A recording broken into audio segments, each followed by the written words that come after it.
Imagine walking out to your garden shed on a chilly autumn morning, expecting to find your gardening tools, only to discover two children huddled inside, hungry, frightened, and desperate for safety.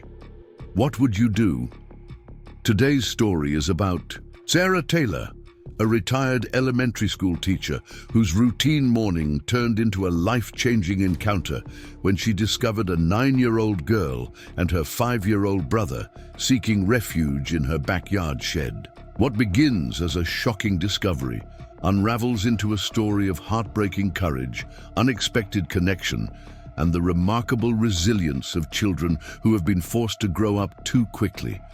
Stay with us as we explore how one woman's instincts and compassion created a lifeline for two children who had nowhere else to turn, and how sometimes the most profound acts of heroism happen in the most ordinary places. But before we jump back in, tell us where you're tuning in from, and if this story touches you, make sure you're subscribed, because tomorrow I've saved something extra special for you. The morning light filtered through the kitchen blinds, casting warm stripes across Sarah Taylor's worn oak table. At 62, Sarah had settled comfortably into retirement after 3 decades of teaching elementary school children. Her days now followed a gentle rhythm: coffee at 6:30, gardening while the morning dew still clung to her vegetables, reading in the afternoon, and volunteering at the local library 3 times a week. October in Portland had brought earlier sunsets and a persistent chill that reminded her it was time to harvest the last of her tomatoes before the first frost claimed them. Sarah stirred honey into her coffee, gazing out at her backyard through the kitchen window. The maple tree near the fence had begun its annual transformation, its green leaves yielding to brilliant oranges and fiery reds. Her eyes drifted to the garden shed at the far corner of the yard, and she frowned. The door was slightly ajar, though she distinctly remembered securing it with a padlock yesterday after returning her pruning shears and trowel to their designated spots on the wall. "That's strange," she murmured to herself, setting down her mug. Her neighborhood had always been safe, but lately things had been changing. The Patterson family next door had installed security cameras last month after someone had rummaged through their car. Mrs. Abernathy across the street reported missing packages from her porch. Small incidents that collectively shifted the atmosphere of Maple Street from comfortably secure to vaguely unsettled. Sarah pulled her cardigan tighter around her shoulders and stepped into her garden shoes by the back door. The grass was damp beneath her feet as she crossed the yard, her breath forming small clouds in the morning air. As she approached the shed, she noticed the padlock on the ground, still intact, but somehow removed from the hasp. A wave of unease washed over her. This wasn't the first unusual thing she'd noticed this week. 2 days ago, she'd found the outside water faucet running, though she was certain she'd turned it off after watering her chrysanthemums.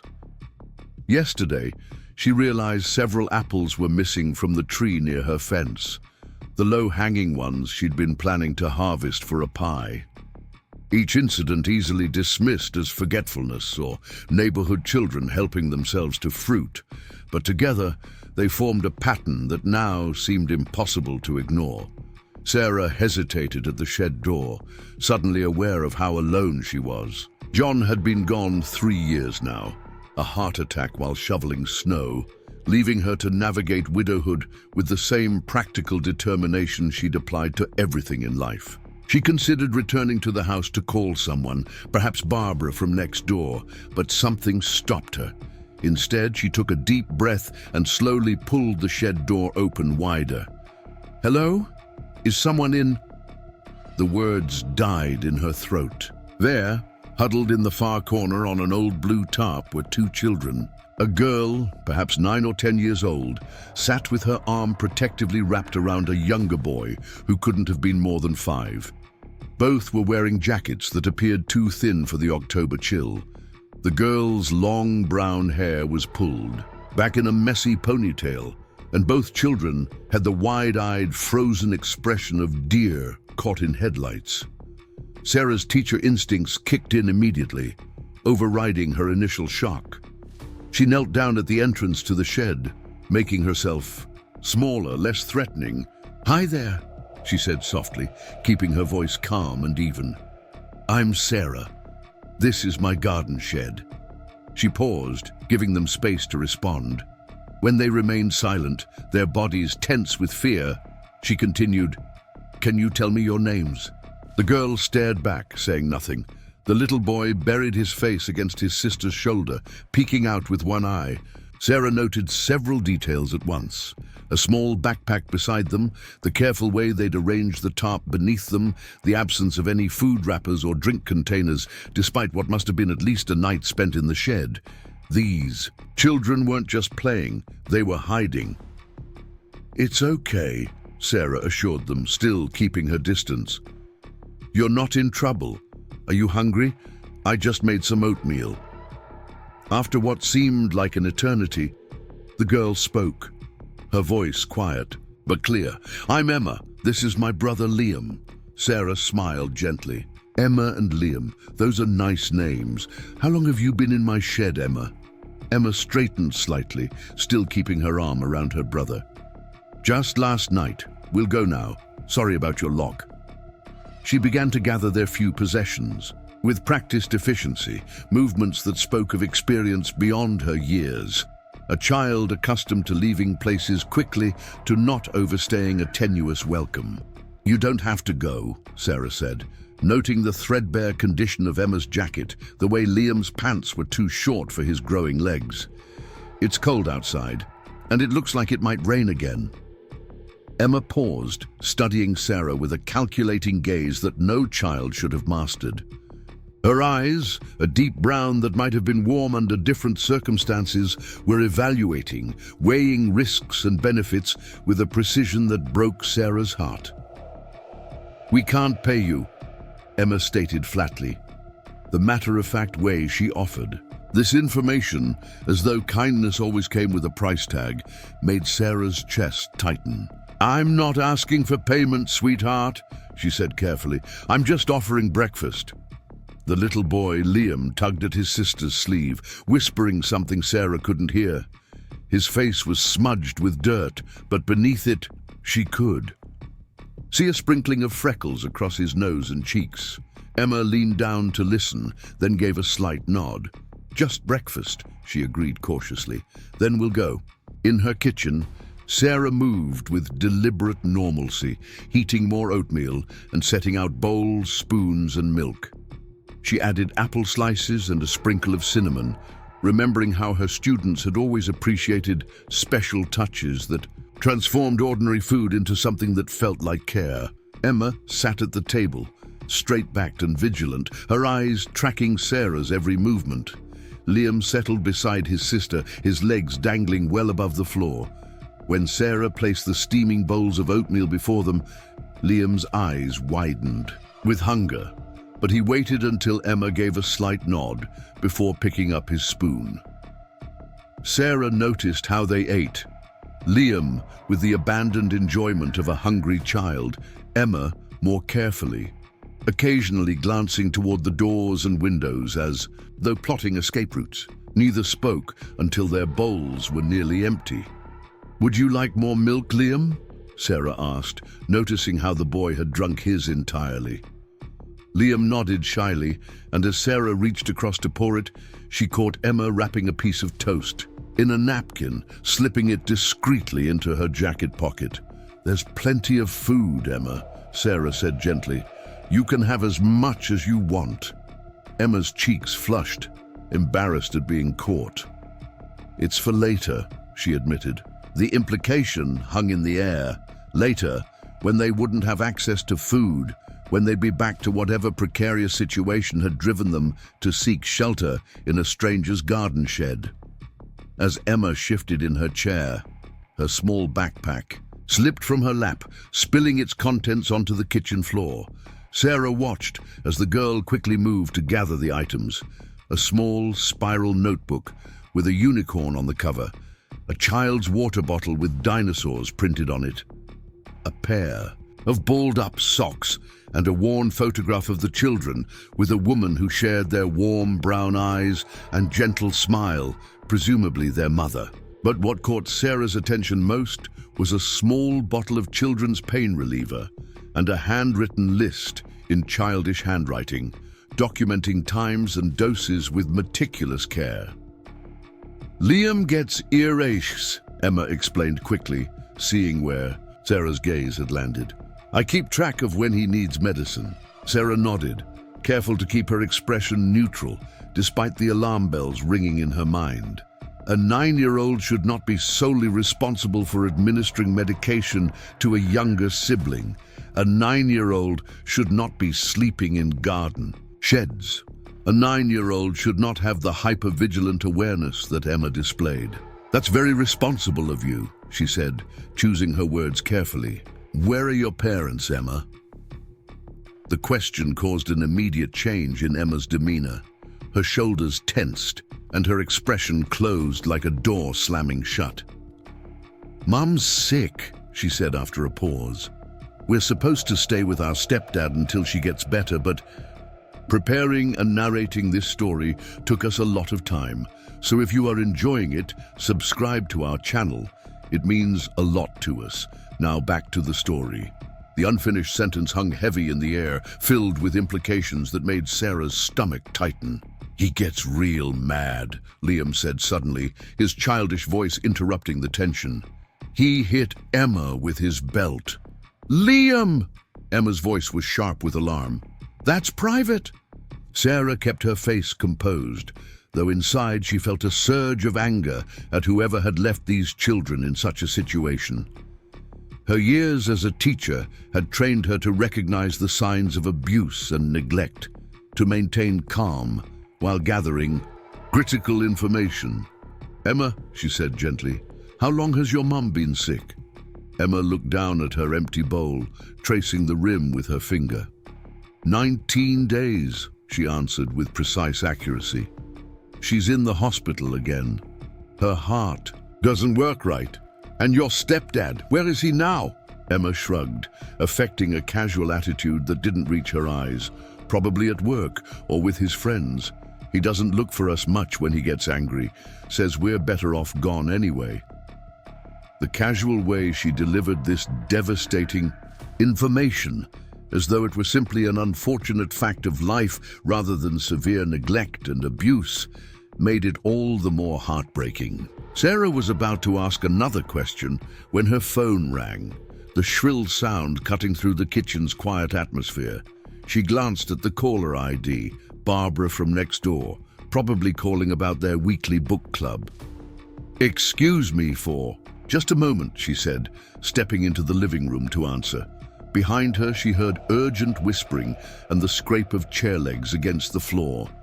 When she turned, she saw Emma pulling Liam toward the back door, hastily zipping his jacket.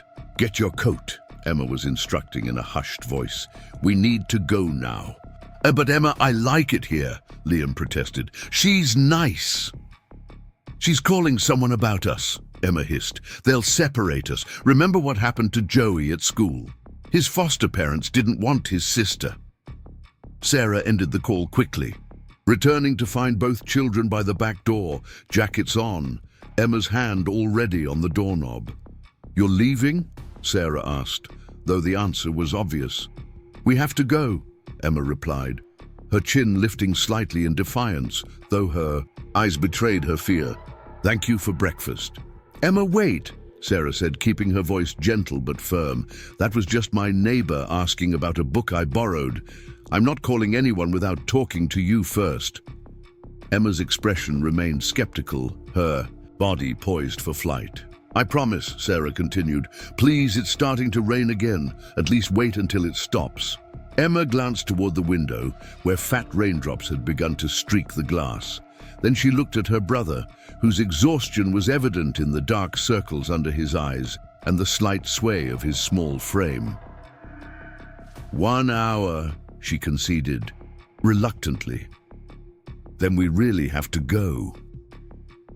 That hour stretched into 2 as the rain continued to fall steadily. Sarah gave the children space, offering books and paper for drawing but not pressing them with questions. She observed them quietly as Liam became absorbed in a picture book about dinosaurs, his initial wariness giving way to childish curiosity.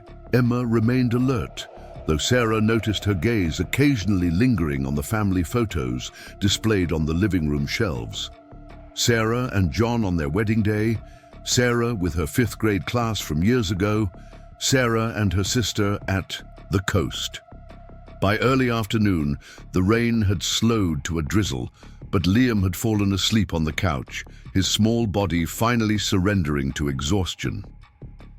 Emma sat by the window, vigilantly watching the street outside.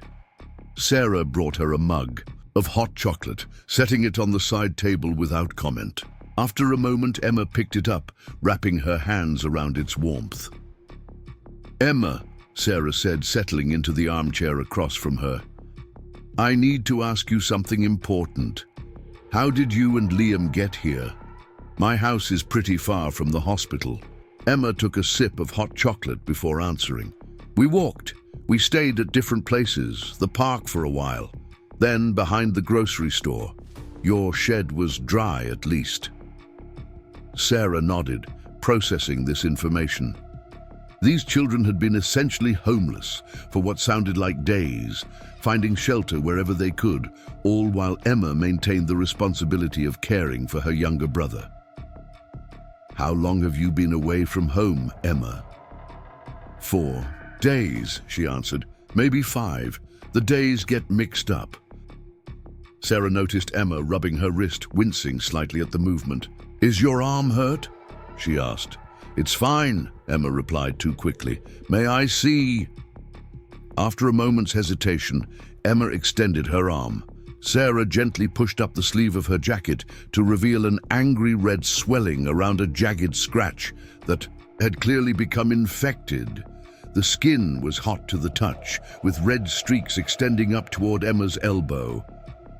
"Emma, this looks infected," Sarah said, unable to keep the alarm from her voice. "How did this happen?" "I fell climbing a fence," Emma explained, 4 days ago. Sarah had seen enough infected wounds during her years of playground supervision to recognize that this wasn't something that could be treated with just antibiotic ointment and a bandage. "This needs medical attention," she said firmly. "It's not something we can just clean up at home." Panic flashed across Emma's face. "No doctors. They'll call CPS. They'll take Liam." She tried to stand but suddenly swayed, grabbing the window frame for support. "Emma!" Sarah moved quickly to steady her.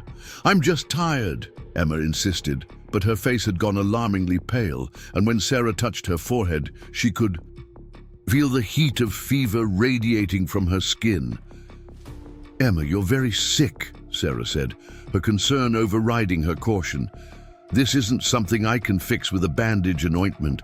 You need antibiotics, maybe even IV treatment." Emma's composure finally cracked. Tears welled in her eyes, tracking down her dirty cheeks. "Please don't let them take Liam away," she begged, her voice breaking. "Please. I promised Mom I'd keep him safe." The desperation in her voice, the weight of responsibility she'd been carrying, struck Sarah to her core.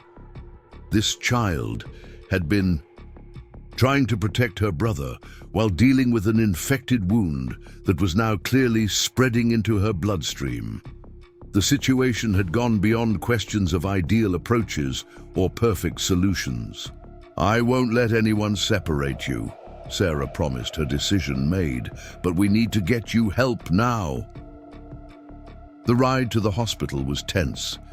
Liam, confused and frightened by his sister's condition, sat in the back seat of Sarah's Subaru, clutching his dinosaur book like a talisman.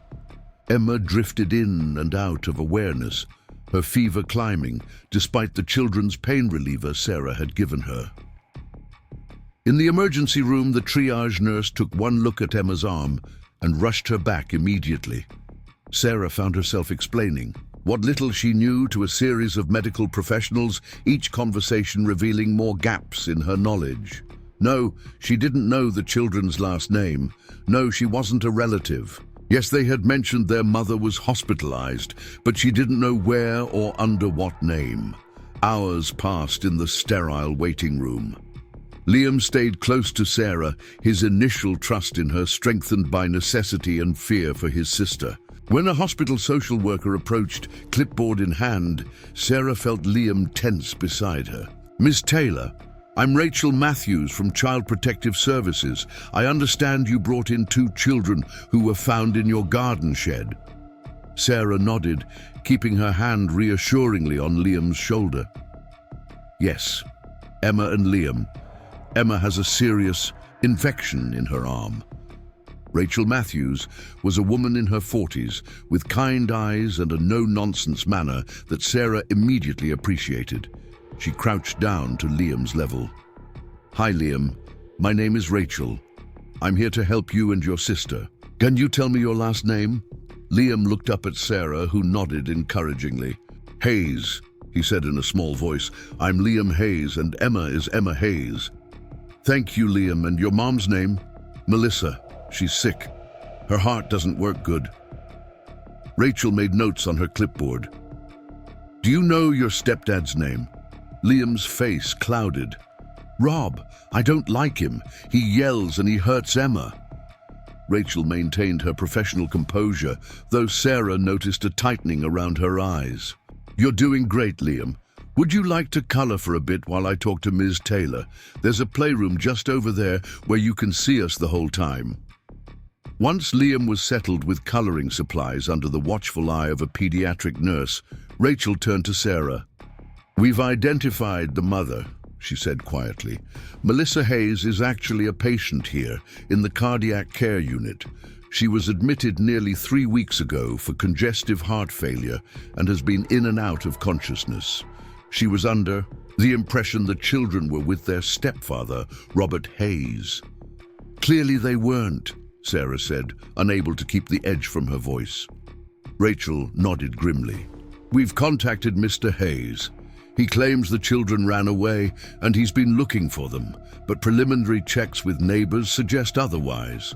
There are reports of arguments, children seen outside at unusual hours." "He hit Emma with a belt," Sarah said, "according to Liam. There's evidence of prior CPS reports that didn't result in action," Rachel admitted, a flicker of frustration crossing her face. "The system failed these kids." A doctor approached them, his scrubs rumpled from a long shift. "Miss Taylor, Emma is stabilized. We've started her on IV antibiotics for a significant infection that had spread to her bloodstream. She's a very lucky young lady. Another day without treatment could have been catastrophic." Relief flooded through Sarah. "Thank you, doctor. When can we see her?" "She's resting now. The nurse will come get you when she's up for visitors." He turned to Rachel.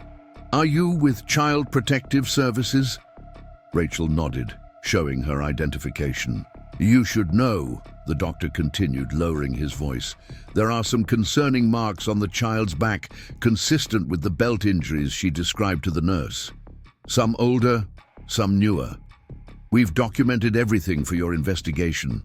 Sarah felt a surge of anger toward the man who had hurt these children, followed by deep sadness at the thought of what they had endured. She glanced over at Liam, innocently coloring a dinosaur picture, unaware of the adult conversations determining his future. "What happens to them now?" she asked Rachel, dreading the answer. "We'll need to find emergency placement while we investigate. Unfortunately, with the current shortage of foster homes, the children might need to be placed separately until—" "No," Sarah interrupted firmly. "That can't happen. Emma has been protecting her brother through this entire ordeal. Separating them would be traumatic." Rachel sighed. "I understand your concern, but I was a licensed foster parent for 15 years when I was teaching," Sarah said, surprising herself with the certainty in her voice. "My certification lapsed after my husband died, but my home is still suitable. I can provide references, background checks, Whatever you need. Rachel studied her with new interest. You're offering to take both children?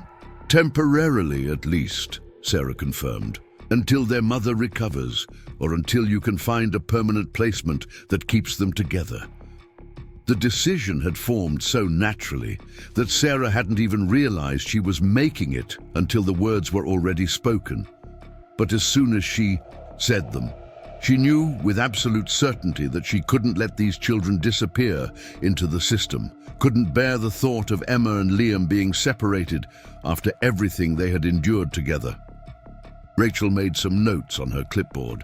I'll need to discuss this with my supervisor.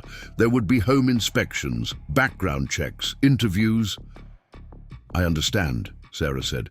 I've been through the process before. May I ask why? Rachel's question was gentle but direct. Why would you take this on? These aren't just children in need of temporary shelter. They're traumatized. They may have behavioral issues resulting from their experiences, and the legal situation could get complicated. Sarah glanced again at Liam, then thought of Emma fighting infection while still trying to protect her brother. Because they deserve better than what they've gotten so far, she said simply, and because I can help. The truth was both more complex and more basic than she could articulate. Perhaps it was the teacher in her, unable to turn away from children in need. Perhaps it was the childless woman who had fostered other people's children for years, finding purpose in providing safe harbor during storms.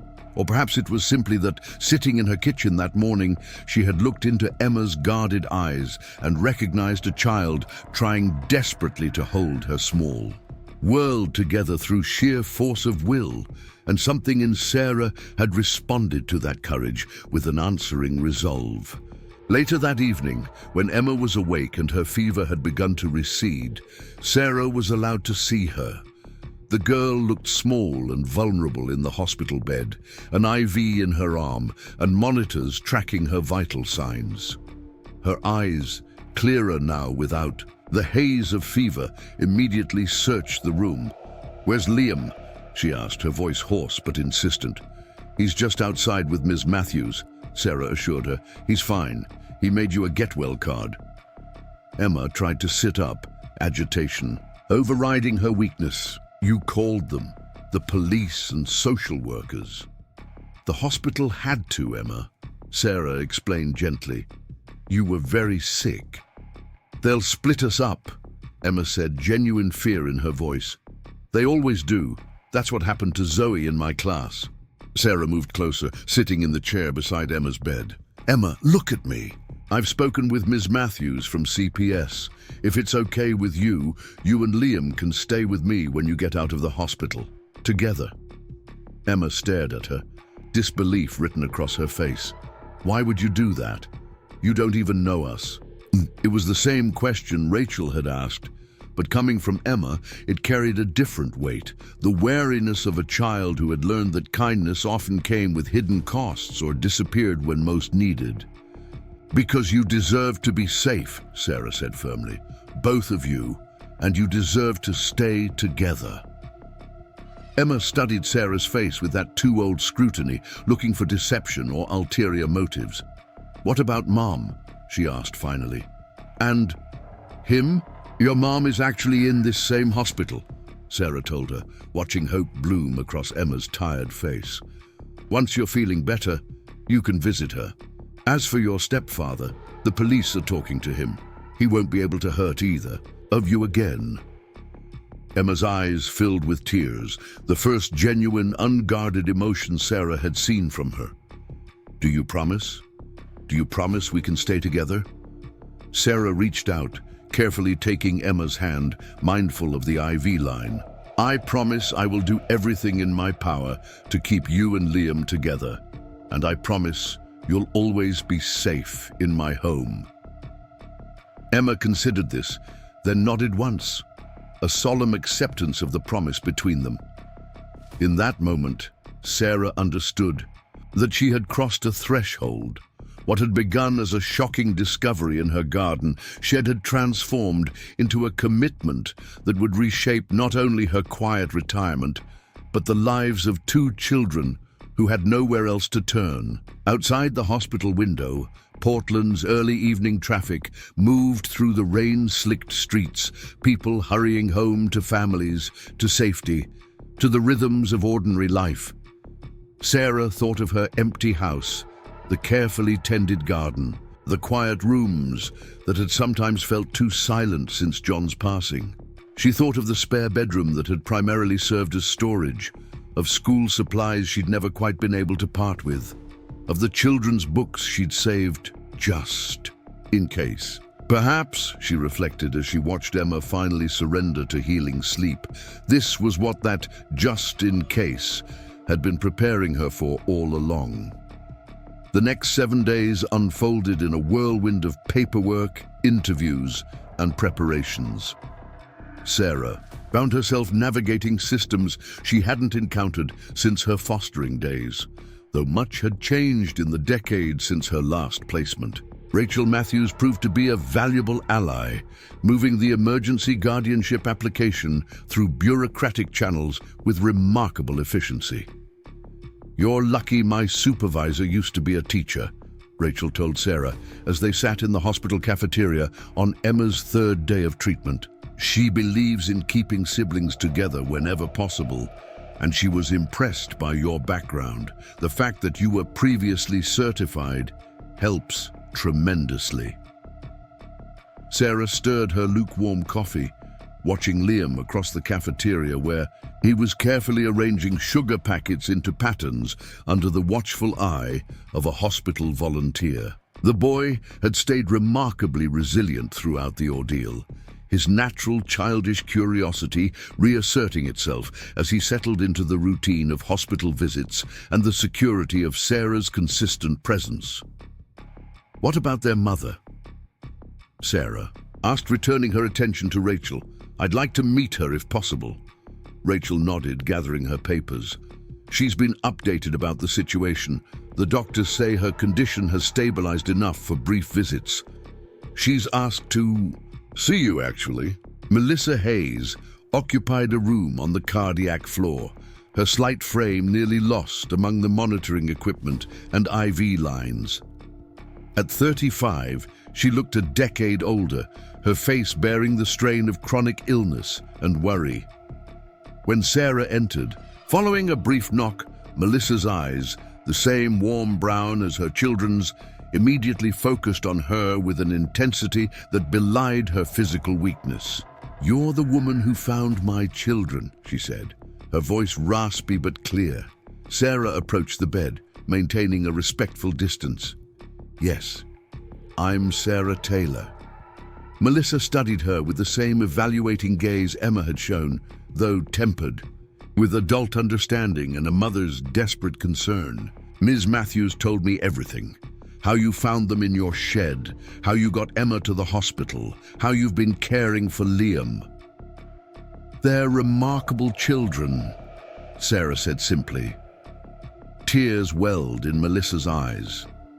"They shouldn't have been alone. Robert promised he was taking care of them. He swore to me they were fine." Her hand clenched weakly around the bedsheet. "I trusted him with the most important things in my life, and he—" Her voice broke, a monitor beeping in response to her elevated heart rate. Sarah stepped closer, instinctively reaching for the call button. But Melissa shook her head, taking several controlled breaths until the monitor's rhythm steadied. "I'm okay," she assured Sarah. "The doctors warned me about getting upset." A silence fell between them, heavy with the unspoken realities of the situation. Sarah could feel Melissa assessing her, weighing her capacity for judgment or condemnation. "I made terrible choices," Melissa said finally. "Not just Robert before him, choices that put us in precarious situations. But I never—" She paused, gathering strength. "I never abandoned my children. I never struck them. I never left them to fend for themselves."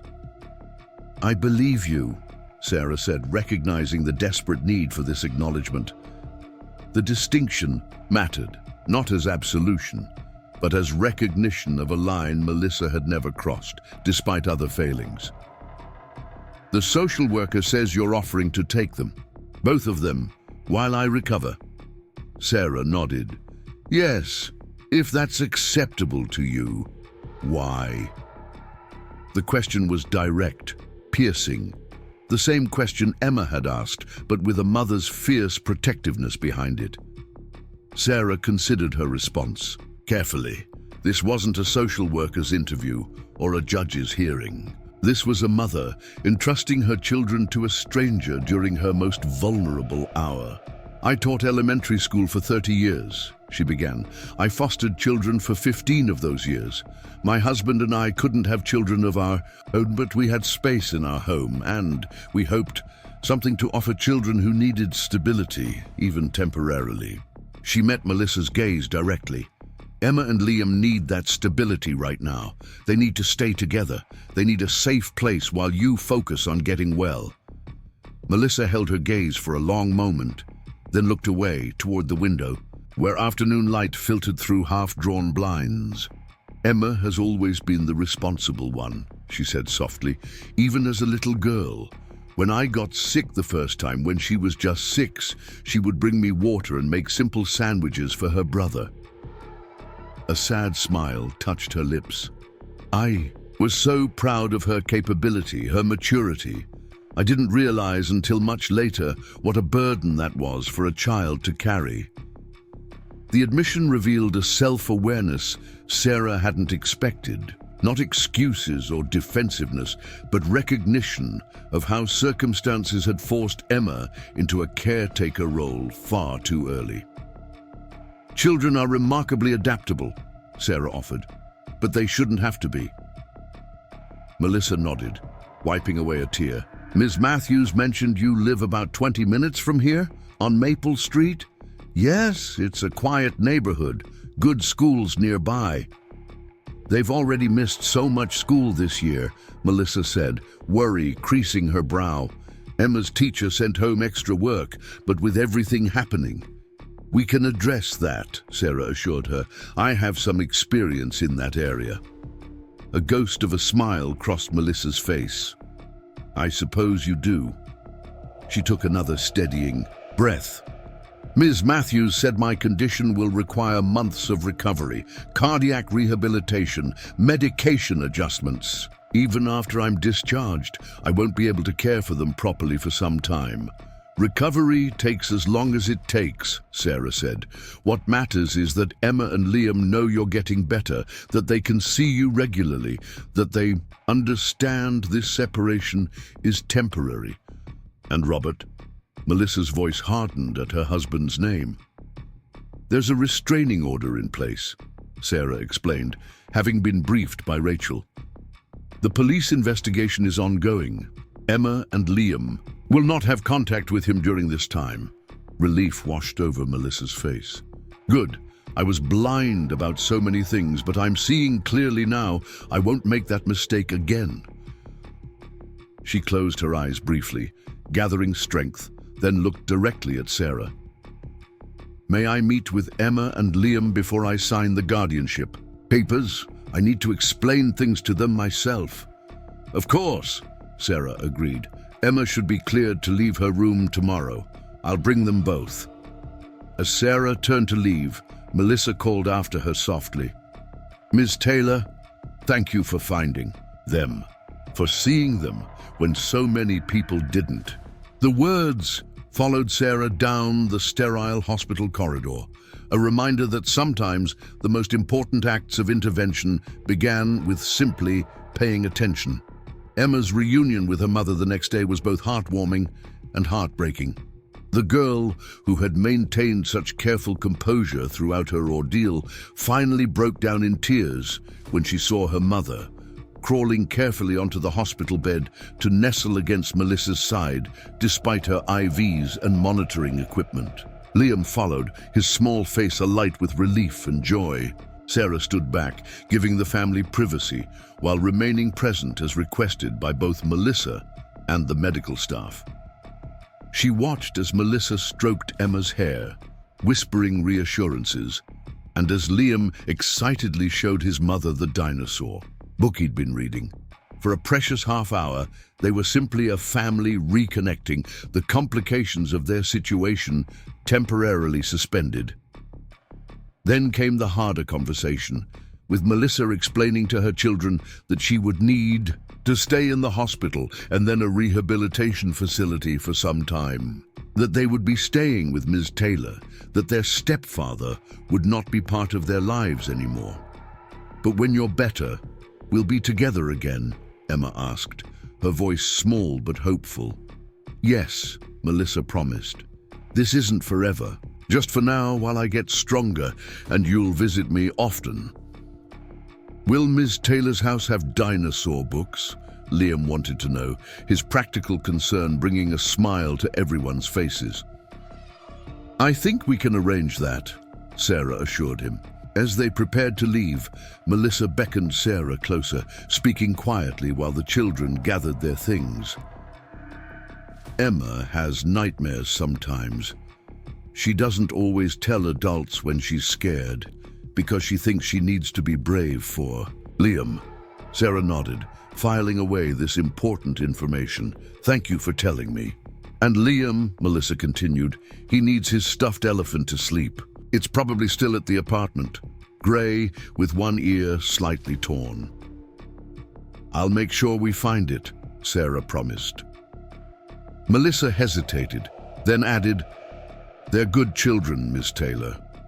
Whatever you've seen, whatever you might learn about our situation, please know that." "I already do," Sarah assured her. The guardianship papers were signed that afternoon in the presence of Rachel Matthews and a hospital social worker. The document granted Sarah temporary custody of Emma and Liam Hayes for an initial period of 6 months, with provisions for extension if necessary.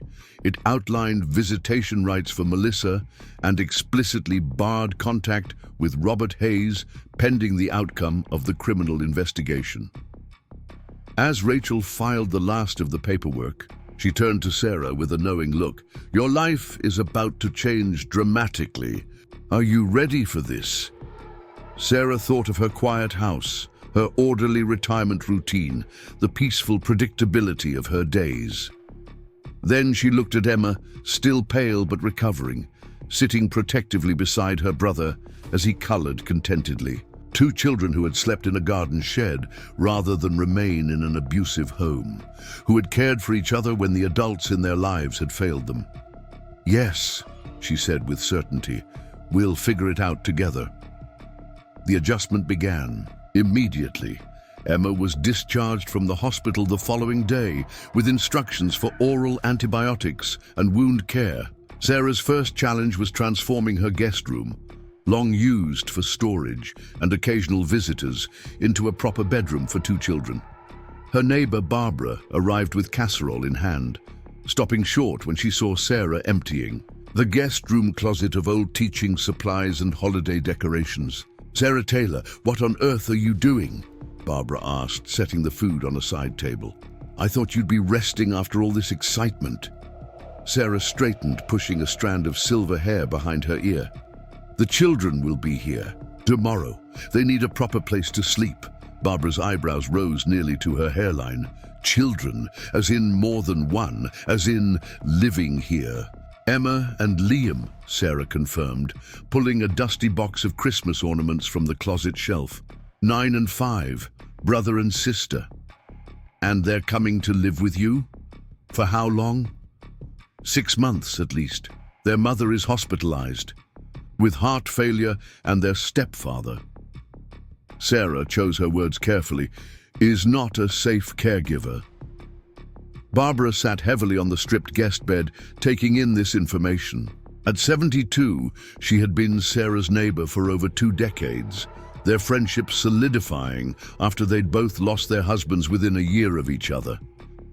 "You're taking in 2 traumatized children at our age?" she asked finally.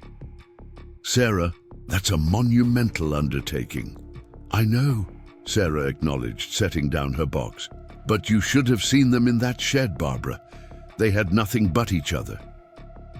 Barbara studied her friend's face, then sighed resignedly. "Well, then, I suppose we'd better get this room ready."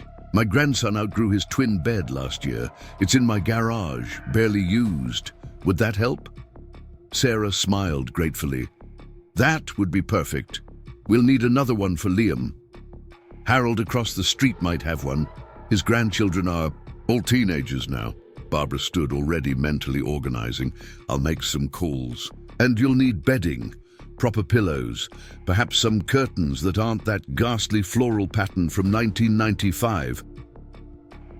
As Barbara bustled out, phone already in hand, Sarah felt a wave of gratitude for the community that had sustained her after John's death. The network of neighbors who checked in on each other, shared garden produce, and apparently could manifest children's beds on short notice. By the time Emma and Liam arrived the next day, the transformation was remarkable. 2 twin beds with bright blue comforters stood against opposite walls. A bookshelf had been cleared of Sarah's mysteries and restocked with children's books donated by neighbors. A small desk sat under the window, supplied with drawing paper and colored pencils. The walls, previously a neutral beige, were now adorned with cheery posters of dinosaurs and the solar system, hastily purchased by Barbara's daughter during a lunch-hour shopping trip. Emma paused in the doorway, her eyes wide as she took in the space. "This is all for us?" "Yes," Sarah said, watching their reactions carefully. "You can decorate it however you like. Make it your own." Liam moved immediately to the dinosaur poster, pointing excitedly. "Look, Emma, it's a Triceratops, and that one's a T-Rex." Emma approached more cautiously, setting her small backpack, now supplemented with hospital-provided toiletries and a few donated clothing items, on one of the beds. "Which bed is mine?" "Whichever one you prefer," Sarah told her. Emma considered this, then pointed to the bed nearest the door. "That one, so I can hear if anyone comes in during the night." The comment, delivered matter-of-factly, reminded Sarah of how deeply Emma's protective instincts ran, how vigilance had become second nature to her. Rather than challenge this directly, she simply nodded. "That sounds fine. And Liam will be right across from you." Liam had already claimed, his bed bouncing experimentally on the mattress. "It's so soft. And look, Emma, blue is my favorite color." A tentative smile crossed Emma's face at her brother's enthusiasm. She ran her hand over the comforter on her own bed, as if testing its reality. "We'll go to your apartment tomorrow to collect your things," Sarah explained. "Clothes, toys, anything special you want to bring here, Ms. Matthews will accompany us." Emma nodded, her expression turning serious again. "Will he be there?" "No," Sarah assured her firmly. "Your stepfather isn't allowed near you or your brother. A police officer will be present when we visit the apartment, just to make sure everything is safe." Some of the tension left Emma's shoulders. "Can we get my school backpack and Liam's elephant? He can't sleep without it." "We'll get everything you need," Sarah promised. "Now how about some lunch?" Barbara from next door brought chicken soup and homemade rolls. And then, the first meal in Sarah's kitchen was a study in contrasts.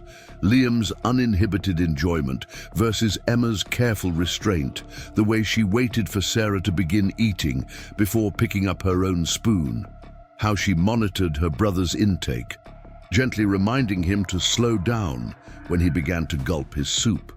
"This is really good," Emma offered politely after several spoonfuls. "Please thank Barbara for us." "You can thank her yourself," Sarah replied.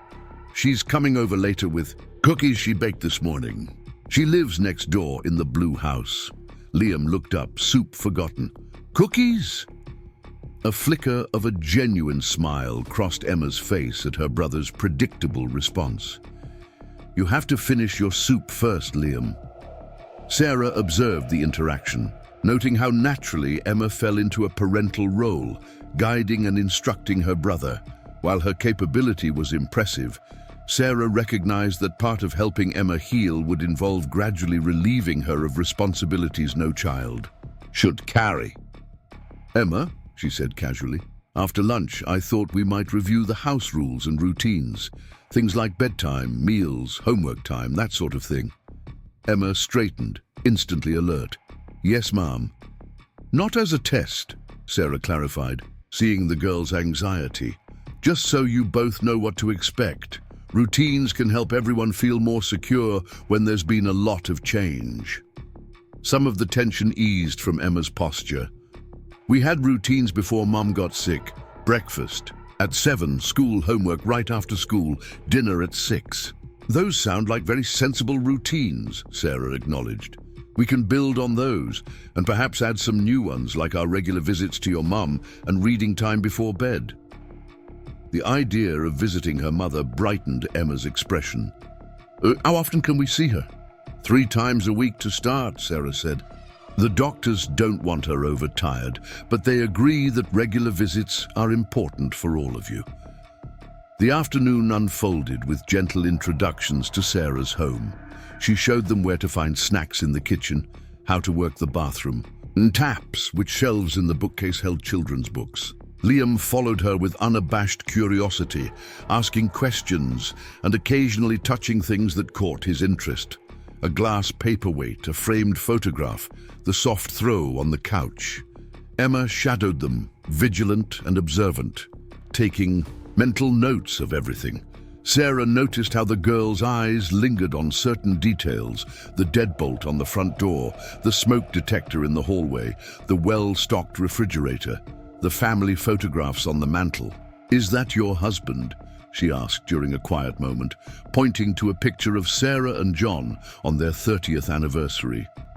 "Yes, that's John. He passed away 3 years ago." Emma processed this information. "So you live alone?" "I do," Sarah confirmed. "Until now."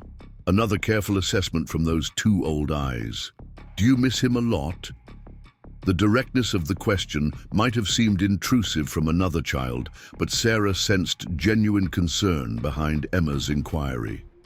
"Yes, I do, especially in the evenings. That's when we used to sit together and talk about our day." Emma nodded, as if this confirmed something important. "That's when Mom misses Dad the most, too. Our real dad, not Robert. Evenings and holidays." Sarah hadn't heard mention of the children's biological father before. "Your dad is... He died when I was 4. Car accident." Emma stated this with the flat effect children sometimes use for painful facts they've internalized. "Liam was just a baby. He doesn't remember him." "I'm sorry, Emma. That must have been very hard for all of you." Emma shrugged, a gesture that attempted to minimize the impact but couldn't quite succeed.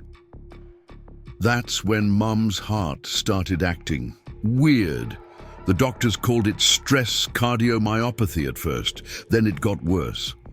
The pieces began to fall into place for Sarah, a young widow with 2 small children and a heart condition, struggling financially and emotionally, eventually turning to a relationship that promised security but delivered abuse. It didn't excuse any harm done to the children, but it painted a more nuanced picture of how their family had arrived at this juncture. "Thank you for telling me about your dad," Sarah said. "It helps me understand your family better." Emma nodded, then turned toward the sound of her brother calling from the living room, where he discovered Sarah's collection of nature documentaries. The conversation was over for now, but Sarah recognized it as progress, the first voluntary sharing of personal history, a small but significant step toward trust. The visit to the Hayes apartment the next day was a study in contrasts. Located in a rundown complex on the eastern edge of Portland, the 2-bedroom unit revealed both the family's struggles and their attempts to maintain normalcy amid hardship. The living room contained an old sofa with visible cigarette burns, a coffee table cluttered with empty beer cans and overflowing ashtrays, and a small television mounted on the wall. But one corner of the room had been transformed into a reading nook with a child-sized bookshelf, a worn beanbag chair, and carefully arranged books. Emma moved through the space with practiced efficiency, gathering clothes from the bedroom she shared with Liam, selecting books and small treasures, instructing her brother on what to pack in his backpack. Sarah noticed how the children's room, though sparsely furnished with mattresses on the floor instead of proper beds, was immaculately organized. A stark contrast to the chaotic living area dominated by Robert's presence. "Emma, why don't you show Ms. Matthews what clothes you need while I help Liam find his elephant?" Sarah suggested, giving Rachel an opportunity to assess Emma's belongings. In the children's room, Sarah helped Liam search through a plastic storage bin that served as a toy chest. "It's not here," Liam said, his voice rising with distress. "Ellie's not here." "Well, let's keep looking," Sarah encouraged, aware that finding this comfort object was crucially important. Could it be somewhere else? Maybe your mom's room? Liam's eyes widened. "Maybe. Sometimes I sleep with Mommy when I have bad dreams." They moved to the master bedroom, a space that felt oppressive despite its size. The bed was unmade, ashtrays and beer cans littering the nightstands, the air stale with the lingering scent of cigarettes. Liam approached hesitantly, then dropped to his knees to peer under the bed. "Ellie!" he cried triumphantly, pulling out a grey stuffed elephant, worn with love and missing part of one ear, just as Melissa had described. He clutched it to his chest, his entire body relaxing with relief.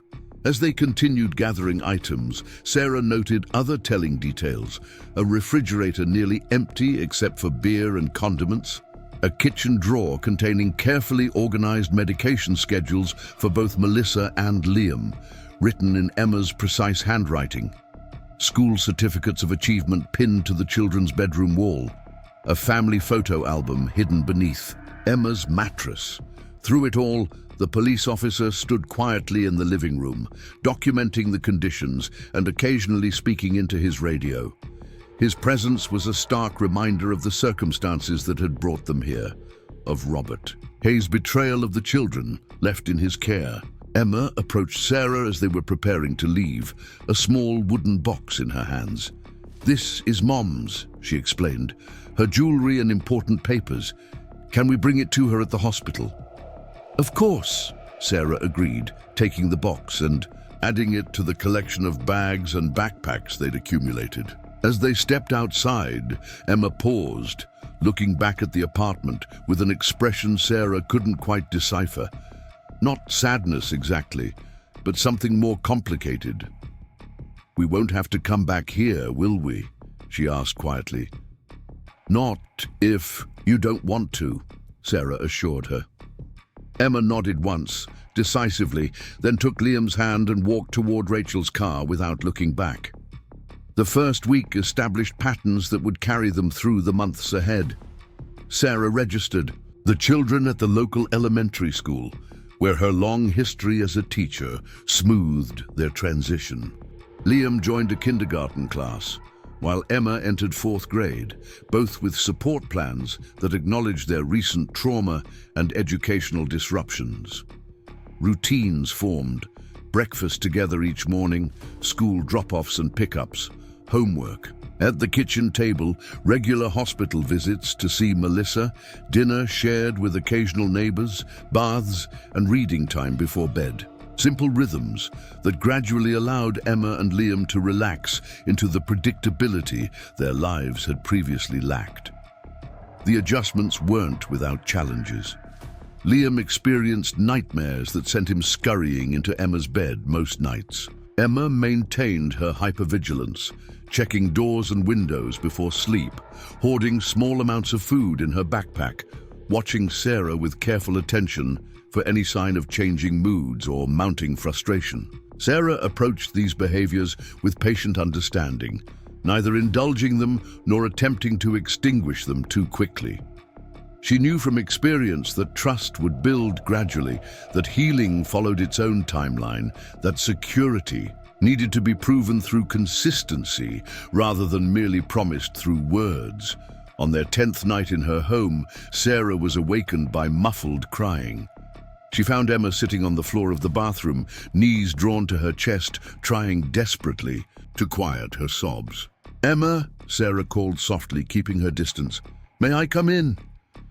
Emma looked up, her face streaked with tears, embarrassment and fear mingling in her expression. She nodded once, wiping hastily at her face. Sarah sat on the edge of the bathtub, giving Emma space while remaining close. "Bad dream?" "I'm sorry if I woke you," Emma whispered, attempting to regain composure. "I tried to be quiet." "You don't need to be quiet when you're upset," Sarah told her gently. "It's okay to need comfort, even at night." Emma looked down at her hands, clenched tightly in her lap. "I dreamed Mom died. That nobody told us. That we just kept waiting and waiting for her to get better, but she was already gone." The fear behind the nightmare was clear. The vulnerable uncertainty of a child whose security had been repeatedly compromised, whose trust in adults had been fundamentally shaken. "That sounds very frightening," Sarah acknowledged. "Would it help to call the hospital? The nurses can check on your mum, let you know she's okay." Emma looked up, surprised by the offer. "We can do that, even this late. The hospital has nurses there all night, that's their job." Sarah held out her hand. "Come on, we'll use the phone in the kitchen and then maybe have some warm milk to help you get back to sleep." In the kitchen, Sarah dialed the cardiac unit, explained the situation, and handed the phone to Emma. The night nurse, understanding the circumstances, not only confirmed that Melissa was sleeping peacefully, but took the phone into her room so Emma could hear her mother's breathing for herself. It was a small gesture that meant everything to a child afraid of another devastating loss. As Emma sipped warm milk with honey afterward, the rigid tension in her shoulders gradually eased. "My mom used to do this too," she said quietly. "Warm milk with honey when I couldn't sleep." "It's an old remedy," Sarah smiled. "My mother made it for me, and I imagine her mother made it for her." Emma considered this generational connection. "Do you have children? Besides the foster kids, I mean." "No," Sarah shook her head. "John and I couldn't have children of our own. That's why we decided to foster." "Were you sad about not having your own kids?" The directness of the question was pure Emma, no artifice, no polite deflection. "Yes, for a while," Sarah answered honestly. "But then we realized there were many ways to have children in our lives. Teaching, fostering, mentoring, different paths to the same joy." Emma nodded, processing this perspective. "My mum says family isn't always about blood, that sometimes it's about who chooses to stay when things get hard." "Your mom sounds very wise," Sarah said, touched by the insight. "She tries really hard," Emma defended quickly. "Even when she's sick, even when things are bad, she never stops trying." "I believe that," Sarah assured her. "I see that same determination in you." Emma's expression softened at the comparison. "Do you think—" she began, then hesitated. "What is it? Do you think we could call the hospital in the morning too? Before school, just to say good morning to Mom?" "I think that's a wonderful idea," Sarah said. "We could make it part of our routine if you'd like. A morning check-in call on the days we don't visit."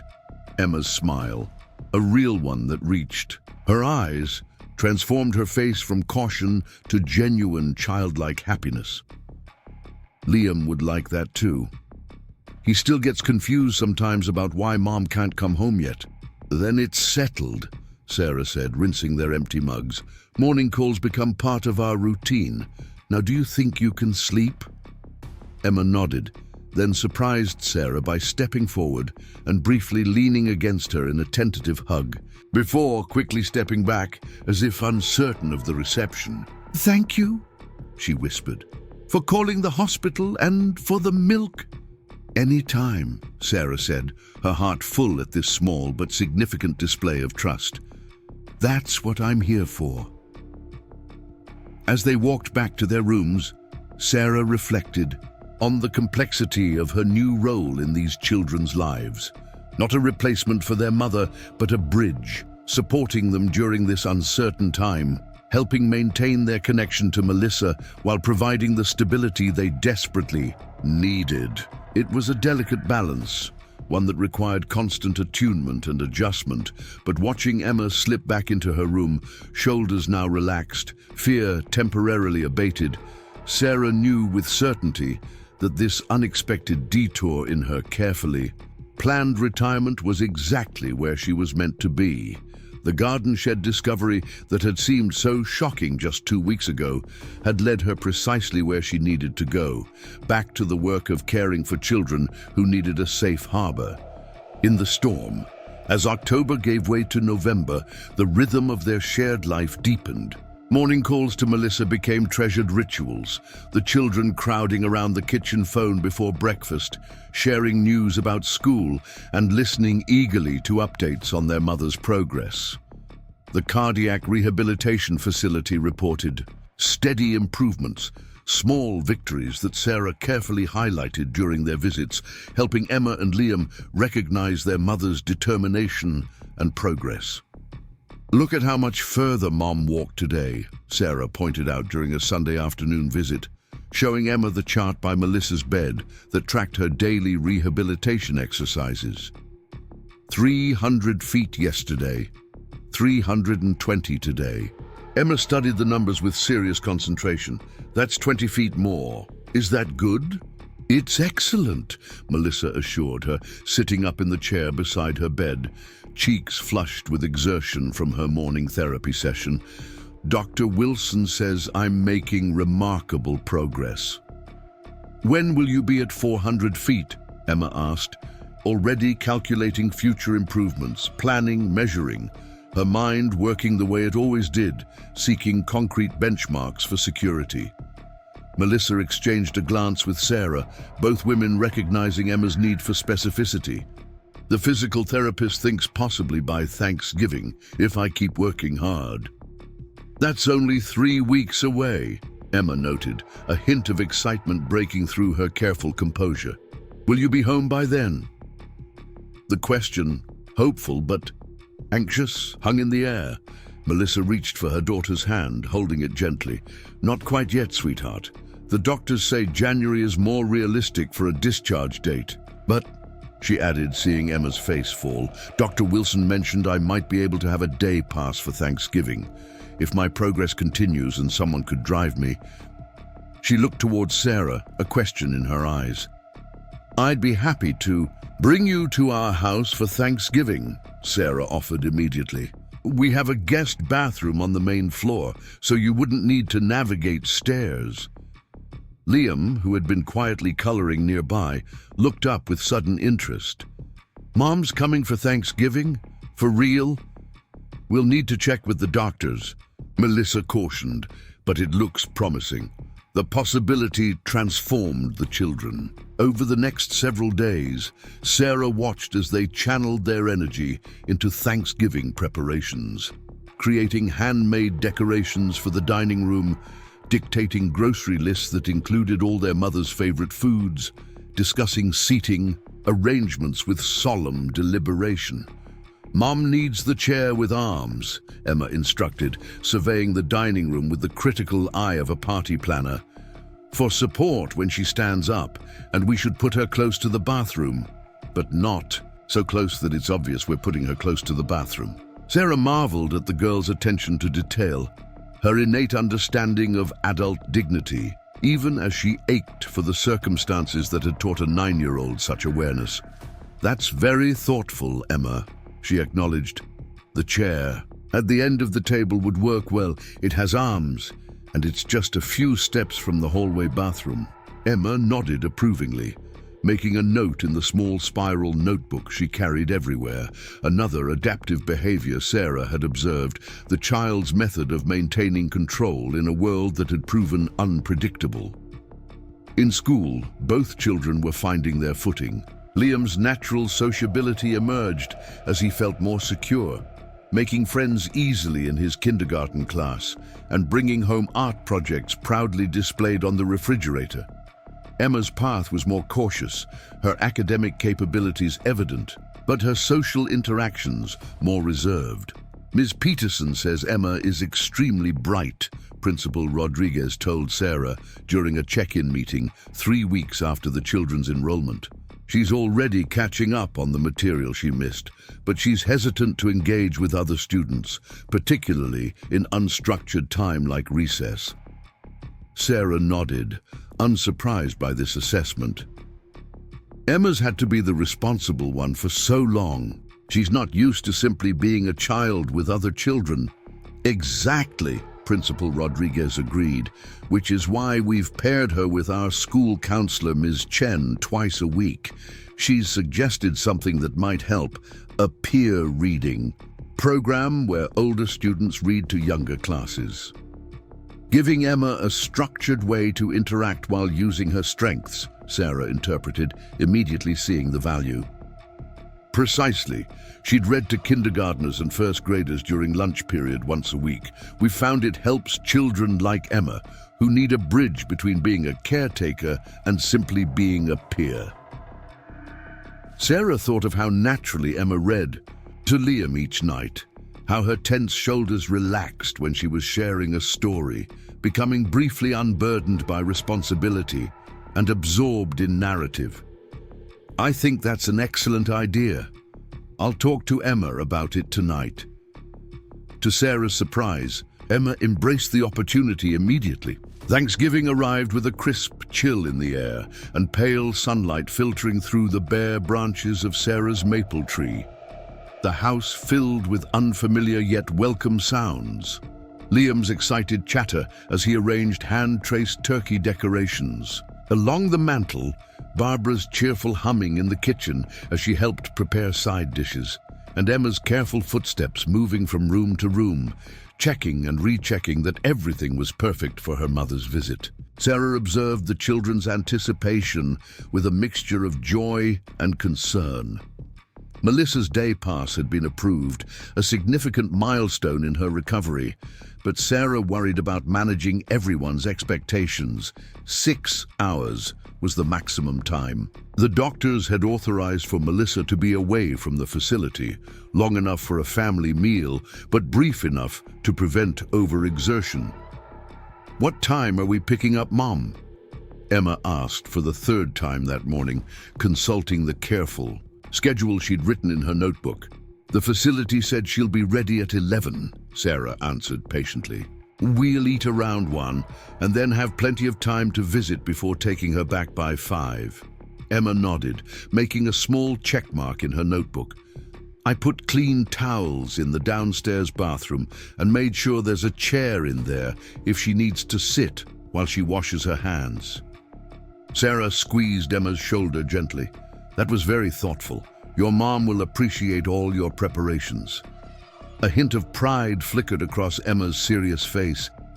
"Liam made her a card. He worked really hard on it. I saw. It's beautiful." Emma hesitated, then confided, "I'm making a book for her, with pictures of us at your house and my school projects and stuff Liam has done, so she can see we're okay while she gets better." The statement revealed volumes about Emma's understanding of her mother's worries, her instinct to reassure and protect, extending to cushioning Melissa's guilt and concern. "That's a wonderful gift," Sarah said. "Would you like help binding it?" "Together. I have some ribbon we could use." Emma nodded, and they spent the next half hour creating a simple album of drawings, school papers, and photographs Barbara had taken of the children in the garden. Sarah watched Emma's careful hands arranging each item, noting how the girl's perpetual vigilance relaxed somewhat during creative activities. At 11, Sarah and the children drove to the rehabilitation facility. Liam clutched his handmade, a card, while Emma carried her memory book along with a small bouquet of chrysanthemums they'd cut from Sarah's garden that morning. The anticipation in the car was palpable, crackling like static electricity. Melissa waited in the facility's lobby, seated in a wheelchair as per protocol, though she could walk short distances with a cane. 6 weeks of proper nutrition and medical care had wrought significant changes. Her face had filled out, color returned to her cheeks, and her eyes were bright with clear awareness rather than dimmed by fatigue and fear. "Mom!" Liam broke free of Sarah's hand, running across the lobby to throw himself carefully against his mother's knees, mindful of her fragility, but unable to contain his excitement. "My sweet boy," Melissa murmured, wrapping her arms around him. "Oh, I've missed your Uggs." Emma approached more slowly, her face working to contain a complex mixture of emotions. When Melissa opened her arm to include her daughter in the embrace, Emma finally allowed herself to press against her mother's side, breathing in her familiar scent beneath the hospital antiseptic. "You look good, Mom," she said, studying Melissa's face with careful assessment. "Your color is better." Melissa smiled, recognizing her daughter's analytical approach to reassurance. "My last echocardiogram showed improvement. The medications are working." Emma nodded, satisfied with this concrete evidence of recovery. She handed Melissa the memory book without further comment, suddenly shy about her creation now that the moment had arrived. The drive back to Sarah's house was filled with gentle conversation, Melissa asking specific questions about school, Liam recounting playground adventures with dramatic flourishes, Emma providing precise updates on homework and reading progress. Sarah noticed how naturally Melissa engaged with her children, her interest genuine and focused despite her physical limitations. Whatever challenges had compromised her parenting, lack of love had never been among them. At the house, Barbara had outdone herself. The dining table was set with Sarah's best dishes. A modest turkey filled the air with savory aromas, and side dishes waited in covered serving bowls. Melissa's eyes widened as she took in the scene. "This is too much," she protested softly to Sarah as Barbara helped her settle into the designated armchair. "You shouldn't have gone to all this trouble." "It's no trouble," Sarah assured her. "Barbara loves any excuse to cook for more than 2 people, and the children have been planning this for weeks." "Still," Melissa's eyes grew damp. "After everything that's happened, the way I failed them." Sarah placed a gentle hand on Melissa's shoulder. "Today isn't about the past. It's about being together now and looking forward." The meal unfolded with surprising ease. Barbara's gregarious personality filled any potential awkward silences, her stories about neighborhood antics drawing genuine laughter from everyone. Liam ate with enthusiasm, occasionally forgetting his table manners in his excitement to share discoveries about his new school. Even Emma relaxed somewhat, the rigid vigilance in her shoulders softening as she watched her mother enjoy the meal she'd helped prepare. After dessert, an apple pie Emma had helped bake the previous evening, they settled in the living room. Melissa's stamina was clearly waning, though she tried to hide her fatigue. "Would you like to see our room?" Liam asked, tugging gently at his mother's hand. "I put glow-in-the-dark stars on the ceiling." "I'd love to," Melissa said, reaching for her cane. "Just give me a moment, sweetheart." Sarah recognized the careful calculation in Melissa's eyes, measuring her energy reserves against her child's desire, unwilling to disappoint, but aware of her limitations. "Perhaps we could bring some of your room to your mom," Sarah suggested. Diplomatically, "Liam, why don't you choose a few special things to show her? And Emma, you could bring down that science project you wanted to share." The compromise satisfied everyone. Liam raced upstairs to collect treasures while Emma followed. More sedately, Melissa gave Sarah a grateful look. "You understand them so well already," she said quietly when the children were out of earshot. "They're remarkable children," Sarah replied, "resilient, intelligent, kind-hearted." "They weren't always living in such chaos," Melissa said, a defensive note entering her voice. "Before my heart condition worsened, before Robert, we had a decent life. Not luxurious, but stable. I was a dental assistant. We had a nicer apartment, closer to the children's school. Emma took dance lessons. I believe you," Sarah said simply, recognizing Melissa's need to assert her identity beyond illness and poor choices. Emma mentioned you reading together, warm milk with honey for bad dreams. Those are the habits of an attentive mother. Tears welled in Melissa's eyes. I keep thinking about what would have happened if you hadn't found them. If Emma hadn't been brave enough to seek help when Liam got sick, if they'd stayed in that shed during the cold snap last week. But that's not what happened, Sarah reminded her gently. They found safety. You're getting better. They're healing. Because of you, Melissa said. Ms. Matthews told me you hadn't fostered in years, that you'd retired from teaching and were enjoying a quiet life. Then my children literally appeared in your garden shed, and instead of calling the police immediately, you fed them breakfast and earned their trust. Sarah thought about that first morning, Emma's wary eyes, Liam's hesitant smile. They needed someone to see them, really see them, not just their circumstances. Before Melissa could respond, the children returned, Liam with an armload of drawings, toys, and books, Emma carrying her science project and report card. The conversation shifted to these tangible accomplishments, evidence of the children's adaptability and resilience. As the afternoon waned, Melissa's energy visibly diminished. Sarah noted the increasing pauses between her responses, the way she leaned more heavily on the arm of the chair. We should start getting ready to head back, Sarah suggested gently. The facility mentioned they served dinner at 6. Though disappointment flashed across the children's faces, neither protested, another sign of their premature understanding of adult limitations. Instead, they helped gather Melissa's things, the memory book, drawings Liam had given her, a small plant from Barbara. The goodbyes were emotional, but not devastating. Sarah had prepared the children, emphasizing that this was just a visit, a step in their mother's recovery journey, not an ending or a beginning.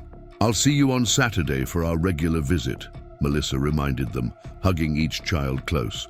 And we'll have our phone call tomorrow morning. I'll bring your memory book to show you what we add, Emma promised solemnly. And I'll draw more pictures, Liam added. As Sarah helped Melissa into the car for the return journey, the woman caught her hand. Thank you, she said simply, for everything, for making today possible. It was a good day, Sarah agreed, the first of many. The weeks following Thanksgiving brought new challenges. The initial shock and adjustment had given way to deeper integration, and with it, the emergence of behaviors that had been temporarily suspended by crisis and change.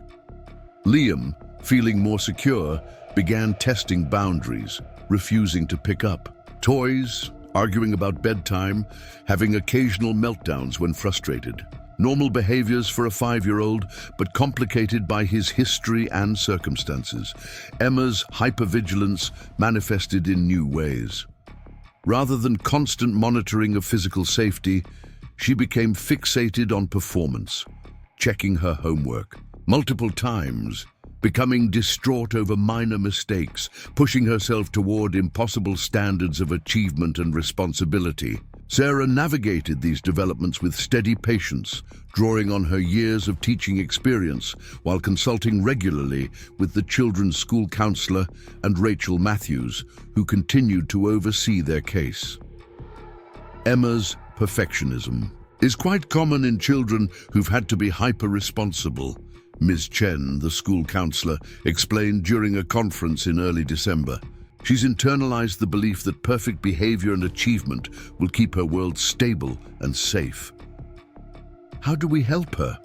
Sarah asked, concerned by the increasing anxiety she observed in Emma around tests and assignments. Consistently demonstrate that mistakes are normal and fixable, Ms. Chen advised, that your care isn't contingent on her performance, and most importantly, give her appropriate outlets for control while gently removing adult burdens from her shoulders. Sarah implemented this guidance thoughtfully, She instituted family game nights where chance played a significant role, modeling good-natured responses to losing.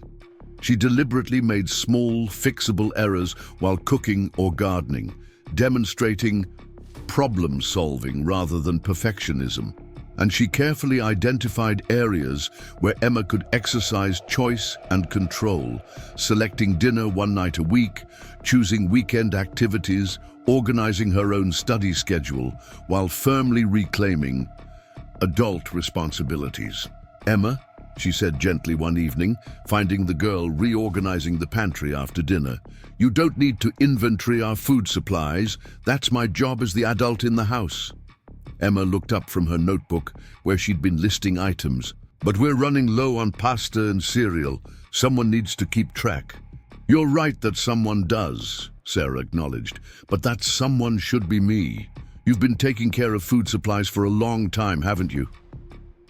Emma nodded reluctantly. Mom would sometimes forget, especially when she was really tired, or Robert would spend the grocery money on beer. "That was a lot of responsibility for someone your age," Sarah said carefully. "But things are different now. I promise I'm keeping track of what we need. The pantry is well stocked, and we won't run out of important things." Emma fidgeted with her pencil. "But what if you forget something?" Sarah recognized the deeper question beneath the surface. The fear of returning to scarcity, of adults proving unreliable. Then we problem solve together. Maybe we eat something different that night, or I run to the store, or we borrow from Barbara. A forgotten ingredient isn't an emergency. Emma considered this, her brow furrowed. "So I don't need to keep lists anymore." "Not for household supplies," Sarah confirmed, "but I would love your help planning special meals or treats. Your input is valuable. It's just the responsibility for ensuring we have basics that I'm taking back." The distinction was important, Sarah knew. Not dismissing Emma's capabilities or contributions, but redistributing responsibilities appropriately, allowing her to be a child with input rather than a mini-adult with burdens. Liam's challenges required different approaches. His emotional regulation skills were less developed, and unlike Emma, who internalized stress, he externalized it through behavior. "I hate this stupid book. It's for babies," he shouted one evening, throwing a reading practice book across the room in frustration. Sarah approached calmly, sitting beside him but not touching him until she gauged his receptiveness. "That feels really frustrating, doesn't it, when something is difficult?" "I'm not stupid," Liam insisted, tears welling in his eyes. Emma could read when she was 5. "Every person learns differently," Sarah said. "Emma might have started reading earlier, but I bet there are things you do better than she did at your age." Like what?" he challenged, still angry but listening. "Well, I've noticed you're exceptional at building with blocks. Your structures are remarkably stable. And you remember song lyrics after hearing them just once. Those are different kinds of intelligence." Liam considered this, his breathing slowly calming. "Robert said I was stupid, that I'd never amount to nothing." The statement, delivered in a child's innocent recitation of a harmful message, made Sarah's heart ache. "Robert was wrong," she said firmly, "completely wrong. And what he said tells us much more about him than it does about you." Liam leaned against her now, his anger dissolving into the underlying hurt. "Can we try the book again? I'll go get it." "I'd like that very much," Sarah said, squeezing his shoulder gently. These moments, challenging but ultimately productive, gradually shaped their evolving family dynamic. Sarah observed the children's growth not in dramatic transformations, but in small, significant shifts. Emma allowing herself to receive help with homework, Liam naming his feelings before they escalated into meltdowns, both children gradually internalizing the stability and safety of their current environment. December brought holiday preparations and a new milestone in Melissa's recovery. During a case review meeting, Rachel Matthews delivered unexpected news. The rehabilitation facility believes Melissa will be ready for discharge in late January, she explained, reviewing her notes. Earlier than initially projected due to her consistent progress. However, her cardiologist has made it clear she won't be capable of resuming full parenting responsibilities immediately. She'll need a phased transition with significant support. What exactly does that mean for the children? Sarah asked, already anticipating the complexity ahead. The recommendation is for Melissa to move into a supportive living arrangement, possibly an apartment with minimal stairs, close to medical facilities. She would have increasing visitation with the children, gradually working toward overnight visits, but full reunification would likely take additional months. Sarah processed this information, thinking of the children's attachment to their current routine, to her home, to the stability they'd found. And where would this apartment be located? That's one of the challenges, Rachel admitted. Affordable housing that meets Melissa's medical needs is limited. The most promising option is a subsidized complex in northeast Portland, about 40 minutes from here. The implications were clear: a potential disruption to the children's school placement, their neighborhood connections, the community that had embraced them. Yet Sarah understood the importance of supporting family reunification when safe and appropriate. "Have you discussed this with Melissa?" she asked. Rachel nodded. "Yes, she's committed to whatever arrangement best serves the children, even if that means difficult compromises. She mentioned being open to exploring housing options closer to your neighborhood, but her financial constraints are significant. Without returning to work, which isn't medically advisable yet, her options are limited." Sarah's mind worked through potential solutions, weighing possibilities against practical limitations. "What about my rental property?" Rachel looked up from her notes, surprised. "I wasn't aware you owned rental property." "It's a small garden apartment behind my house," Sarah explained. "It was originally built as an in-law suite when the property was first developed in the 1940s. John and I renovated it about 15 years ago and have rented it occasionally to graduate students or visiting professors. It's been vacant since last summer." "And you'd be willing to rent it to Melissa?" Rachel clarified, clearly assessing the proposal from multiple angles. "I'd be willing to discuss a flexible arrangement," Sarah said carefully, "one that takes into account her financial situation while providing appropriate independence. It would allow the children to maintain their school placement and community connections while supporting a gradual transition." Rachel made several notes, her expression thoughtful. "I'll need to review this with my supervisor. There are ethical considerations about maintaining appropriate boundaries in these situations. But if everyone is in agreement and proper documentation is in place, it could be a workable solution." The conversation with Melissa took place the following weekend during a private moment while the children were engaged in an art activity with the rehabilitation facility's recreational therapist. "Ms. Matthews mentioned your property," Melissa said, her voice carefully neutral. "That's an incredibly generous offer, but I couldn't accept such charity." "It's not charity," Sarah clarified. "It would be a formal rental agreement with terms we'd establish together. But yes, I could offer flexibility that a commercial landlord might not."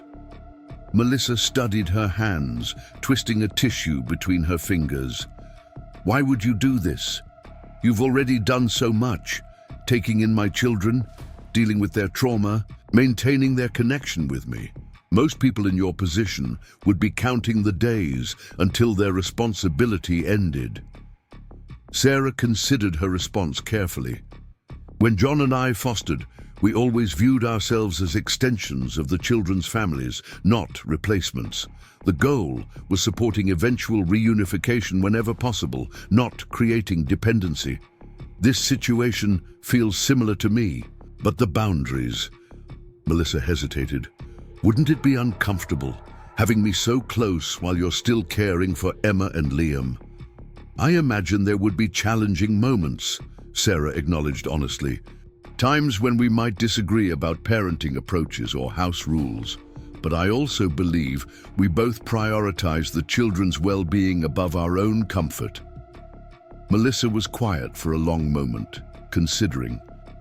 The doctors say I'll need support for several more months. Help with certain household tasks, transportation to medical appointments, someone nearby in case of emergencies. The arrangement could include defined support, Sarah suggested, while still respecting your autonomy and parental authority. And the children could move between both spaces, Melissa continued, thinking aloud. Gradually spending more time with me as I'm able to manage, but without abrupt transitions or disruptions to their routines. That would be the intention, Sarah confirmed, a bridge rather than a cliff. Tears welled in Melissa's eyes. You know, when the social worker first told me my children were staying with a retired teacher who found them in her shed, I was terrified. I imagined some rigid disciplinarian who would judge me harshly, who would try to replace me in their affections. Sarah smiled gently, and instead, I found someone who seems determined to make sure my children don't lose their mother, Melissa said softly, despite my failures. You haven't failed, Sarah corrected her. You've faced extraordinary challenges, widowhood, chronic illness, an abusive relationship, but you've never stopped fighting to get back to your children. That's what they need to see, not perfection, but persistence. Melissa wiped away tears. I'd like to see this apartment if that's possible, to understand if it could truly work for us. Of course, Sarah agreed. We can schedule a visit when you have your next day pass. As they concluded their conversation, the recreational therapist returned with Emma and Liam, both proudly, displaying painted ceramic ornaments they'd created. Look, Mom, Liam exclaimed. I made a snowman and Emma made a star. They're beautiful, Melissa admired, holding the small creations carefully. Perfect for our Christmas tree. But we don't have a Christmas tree, Emma pointed out practically. Not at the old apartment. Well, Melissa exchanged a glance with Sarah, we might have a new place by then, somewhere better. We're working on figuring that out. A new apartment? Emma asked, immediately alert to this significant change. Where? When? It's still being arranged, Sarah interjected gently, noting Melissa's fatigue. But it might be somewhere close to where you are now. We'll talk more about it when the details are clearer. Emma's analytical mind was already working, her forehead creased with calculations and contingencies. But what about school and our room and visiting Mom? Everything important will continue, Sarah assured her. Your school, your friends, your visits with your mom. Some things might change in good ways, but the important things will stay the same. Emma didn't appear entirely convinced, but she nodded, filing away this information for future consideration. Sarah noticed how the girl's eyes darted between her mother and herself, assessing, measuring, trying to understand the adult conversation that had clearly taken place in her absence. Later that evening, as Sarah tucked the children into bed, Emma's questions resurfaced, as Sarah had anticipated they would. Is Mom coming to live with us? She asked directly. Is that what you were talking about today? Sarah sat on the edge of Emma's bed, respecting the girl's need for honest information. Not exactly with us, but possibly nearby. Remember the small apartment behind our house? The one with the green door that we use for storage. Emma nodded, with the little porch and the rose bushes. That's the one. Your mom and I are discussing whether that might be a good place for her to live when she's discharged from the rehabilitation facility. She would be close enough for easy visits, but still have her own space to continue recovering. Emma processed this information, her expression thoughtful. So we would still live here with you? But Mom would be right. There in the backyard. For a while, yes, Sarah confirmed. Eventually, as your mom gets stronger, you might begin staying overnight with her sometimes, then more often, working toward living with her fully when her health allows. Like a transition period, Emma said, using vocabulary she'd likely acquired from overhearing adult discussions about her situation. Exactly like that, Sarah agreed. A gentle transition rather than an abrupt change. Emma was quiet for a moment, staring at the ceiling where glow-in-the-dark stars formed constellations above her bed. Would you still be part of our lives after we go back to living with Mom full-time? The question revealed Emma's deeper concern, not just about logistics or arrangements, but about relationships and continuity, about the connections she'd formed during this period of healing. If that's what you and your mom want, absolutely, Sarah assured her. Relationships don't disappear just because living arrangements change. Emma nodded, some of the tension leaving her small frame. I'd like that. You make really good pancakes, and you know how to help me with fractions when they get confusing. Sarah smiled at the child's concrete examples of value and connection. Well then, we'll definitely need to maintain our relationship for the sake of pancakes and fractions, if nothing else. A small smile tugged at Emma's lips. Good night, Miss Sarah. Good night, Emma, Sarah replied, turning out the bedside lamp but leaving the door cracked open, the hallway light casting a reassuring glow into the room. Sleep well. As Sarah moved through her evening routine, checking locks, adjusting the thermostat, preparing for the next day, she reflected on the conversation. Emma's question about continued connection had touched her deeply. Over these weeks, what had begun as emergency intervention had evolved into genuine attachment on all sides. The children had become more than cases or responsibilities. They had become important figures in her life, bringing purpose and connection she hadn't realized she was missing. The path ahead would require careful navigation, maintaining appropriate boundaries while supporting family reunification. Balancing Melissa's parental authority with the children's need for consistency, gradually transferring primary attachment back to their mother without creating feelings of abandonment or confusion. But watching the ember glow of the nightlight beneath the children's door, Sarah felt a quiet certainty that they would find their way through these complexities together. What had begun with a shocking discovery in her garden had evolved into something none of them could have anticipated. A different kind of family, unconventional, but no less real for its unusual origins. The final steps of Melissa's transition into the garden apartment unfolded with a mixture of anticipated challenges and unexpected moments of grace. By early February, she had settled into a rhythm. Physical therapy 3 times weekly, cardiac checkups each month, and a part-time, remote position doing medical billing that accommodated her recovery needs while providing modest income. The children now spent every evening until bedtime in the apartment, gradually extending their time as Melissa's stamina increased. The arrangement had found its balance, neither rushing reunification nor unnecessarily prolonging separation. Ms. Matthews says we can start having overnight stays next weekend, Melissa told Sarah one afternoon as they shared tea at the small kitchen table in the apartment. If you think the children are ready.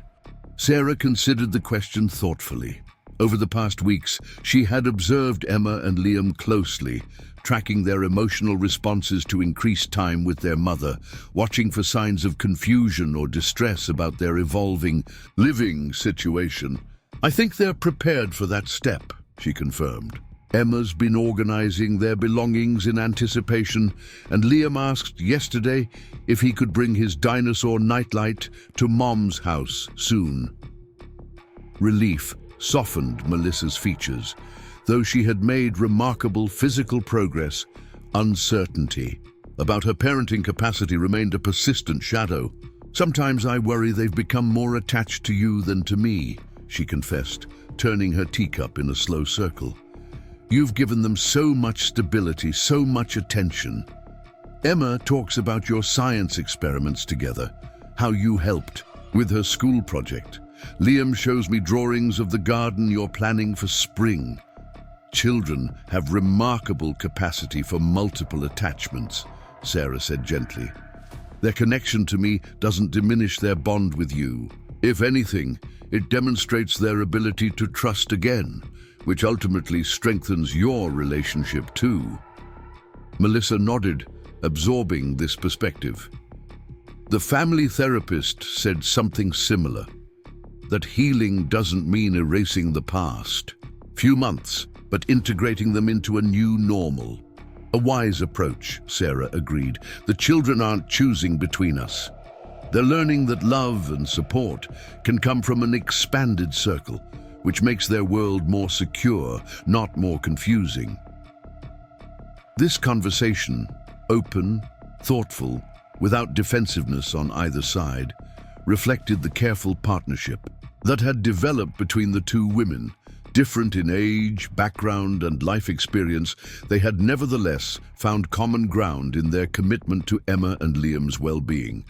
Their relationship wasn't without occasional tension or boundary, negotiations, but the framework of mutual respect provided foundation for resolving differences productively. The first overnight stay coincided with Valentine's Day weekend, a timing that gave the occasion festive significance without excessive pressure.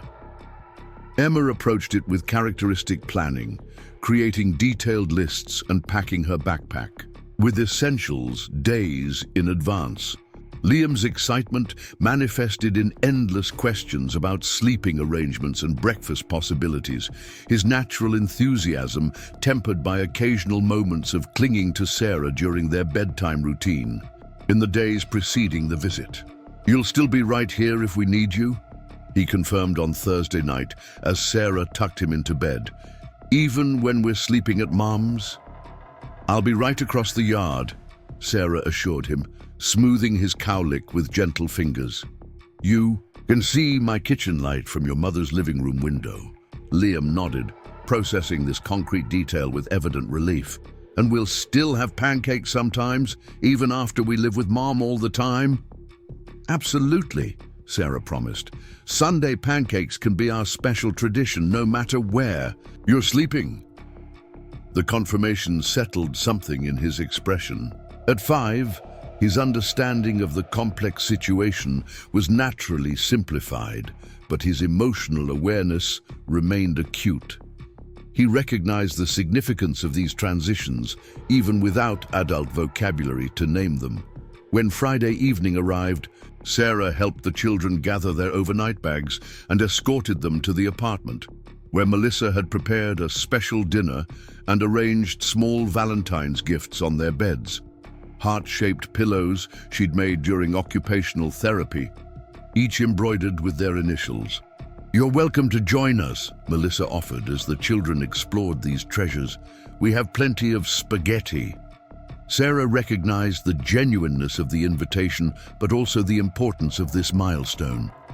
"Thank you, but I think this evening should be just for the 3 of you. I'll see everyone at breakfast tomorrow. I promised Liam banana chocolate chip pancakes to celebrate his first sleepover." The slight relaxation in Melissa's shoulders confirmed Sarah's intuition.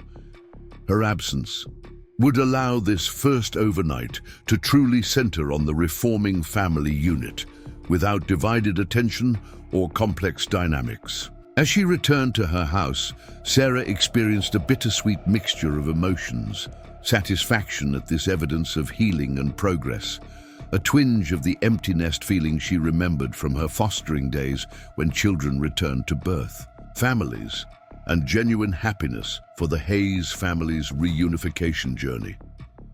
From her kitchen window, she watched the apartment's warm glow against the February darkness, occasionally glimpsing silhouettes moving behind curtains, Emma setting the table, Liam dancing with his stuffed elephant, Melissa serving dinner with only minimal reliance on her cane.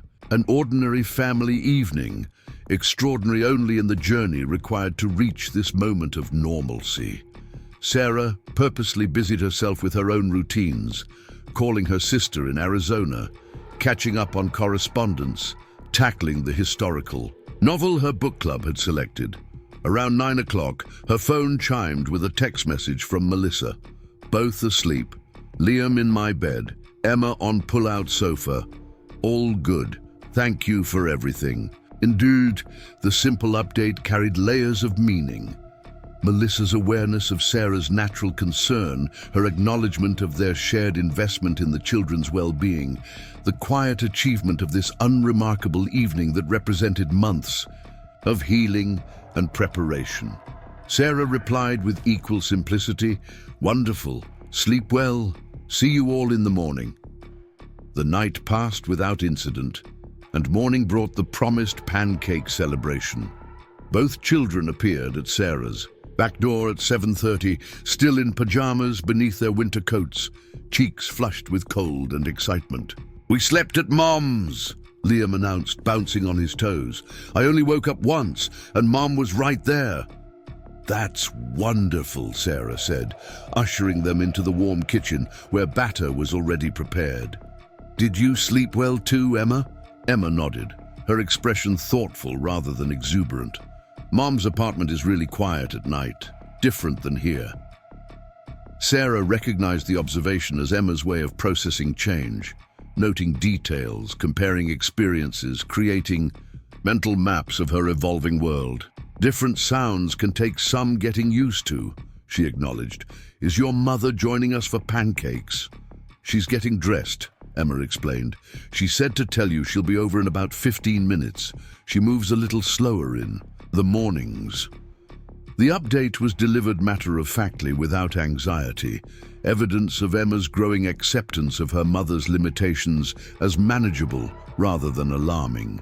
This subtle shift in perspective represented significant emotional growth, a move away from hypervigilance toward more age-appropriate understanding. Over the following weeks, the overnight stays increased gradually.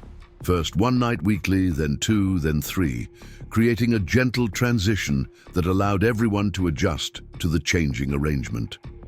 By early March, the children spent Friday through Sunday nights in the apartment, returning to Sarah's house during the week to maintain school routines and manage Melissa's still limited stamina. Spring's arrival brought new energy to their evolving family structure. The garden behind Sarah's house became a shared project, with Melissa joining planting efforts from a chair positioned strategically near raised beds. Emma and Liam moved between both living spaces with increasing fluidity, their backpacks and favorite toys migrating back and forth in an organic rhythm that reflected their growing comfort with the arrangement. "Ms. Matthews is coming for our 6-month review tomorrow," Melissa mentioned one April afternoon as she and Sarah weeded the strawberry patch, the children playing nearby with the neighbor's puppy. "She'll want to evaluate our progress toward full reunification." Sarah nodded, recognizing the significance of this milestone. The temporary guardianship agreement had originally specified 6 months, with provisions for extension if necessary. They had reached that marker with remarkable success, though not exactly as initially envisioned. "How are you feeling about it?" Melissa straightened slightly, wincing at the familiar twinge in her lower back, but pushing through with the determination that characterized her recovery. "Hopeful, mostly. The cardiologist is pleased with my progress. The part-time work is going well. The children seem," she searched for the right word, "settled." "They are," Sarah confirmed. "Their teachers have noted significant improvements in both academic performance and emotional regulation. Emma's anxiety has decreased notably, and Liam's disruptive behaviors have all but disappeared." Melissa nodded, absorbing this professional assessment with evident relief. "I've been thinking about next steps," she said after a moment, "about the timeline for full reunification." Sarah set down her trowel, giving this conversation her complete attention. "What are you considering?" "The doctors believe I'll be cleared for full independence by summer," Melissa explained, her gaze following the children as they chased the puppy across the yard. No more visiting nurse, no more significant restrictions. Theoretically, we could return to a completely conventional arrangement then. The children living with me full-time, perhaps seeing you occasionally as a family friend. She paused, then continued with careful deliberation. But I'm not convinced that's what would serve them best, particularly with the next school year approaching. They've found stability in this neighborhood, this school. Emma's anxiety still flares with major transitions. Liam's thriving with his current teacher and support system. Sarah waited, sensing there was more to Melissa's thinking. I've been talking with my therapist about how families can take many forms, Melissa continued. About how the traditional nuclear model isn't the only valid arrangement for raising children securely. Understanding dawned as Sarah recognized where Melissa's thoughts were leading. You're considering a more permanent shared arrangement? Melissa nodded, a mixture of determination and vulnerability in her expression. The rental agreement for the apartment is month to month. Theoretically, we could maintain this setup longer term. The children primarily with me, but still connected to you and this home that's become important to them. A more gradual transition that preserves important relationships and supports. The proposal represented remarkable growth. A mother secure. Enough in her attachment to consider her children's broader needs above conventional expectations or her own desire for exclusive parenting rights. It demonstrated healing not just physically but emotionally, a capacity to envision family structures beyond those she had known previously.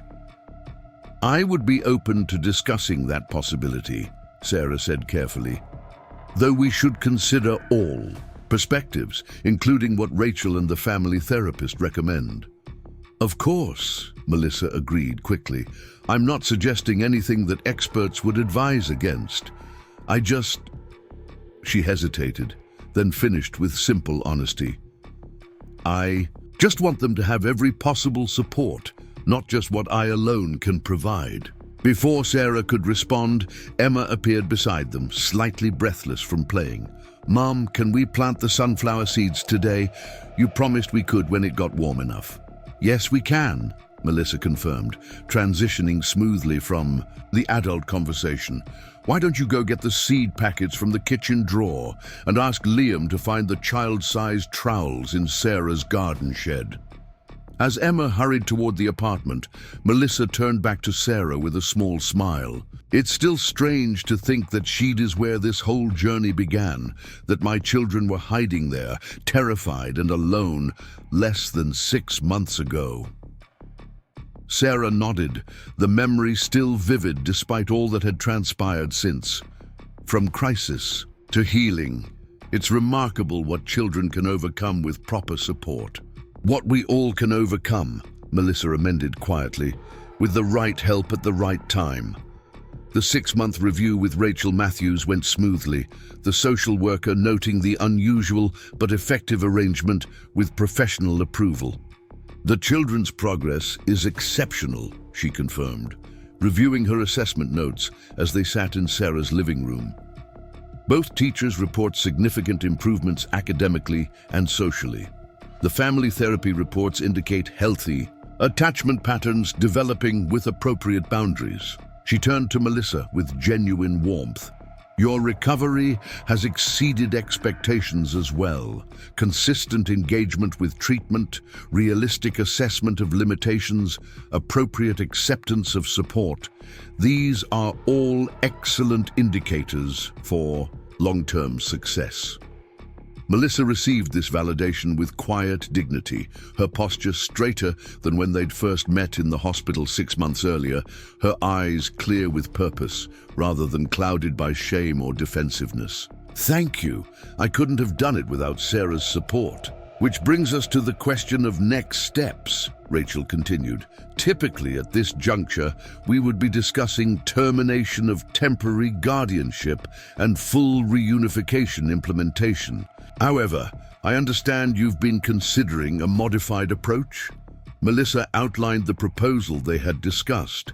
extending the current arrangement through the next school year, gradually increasing the children's time in the apartment, while maintaining connection with Sarah and her home, creating a more fluid transition that prioritized stability and relationship preservation over conventional timelines. Rachel listened attentively, making occasional notes.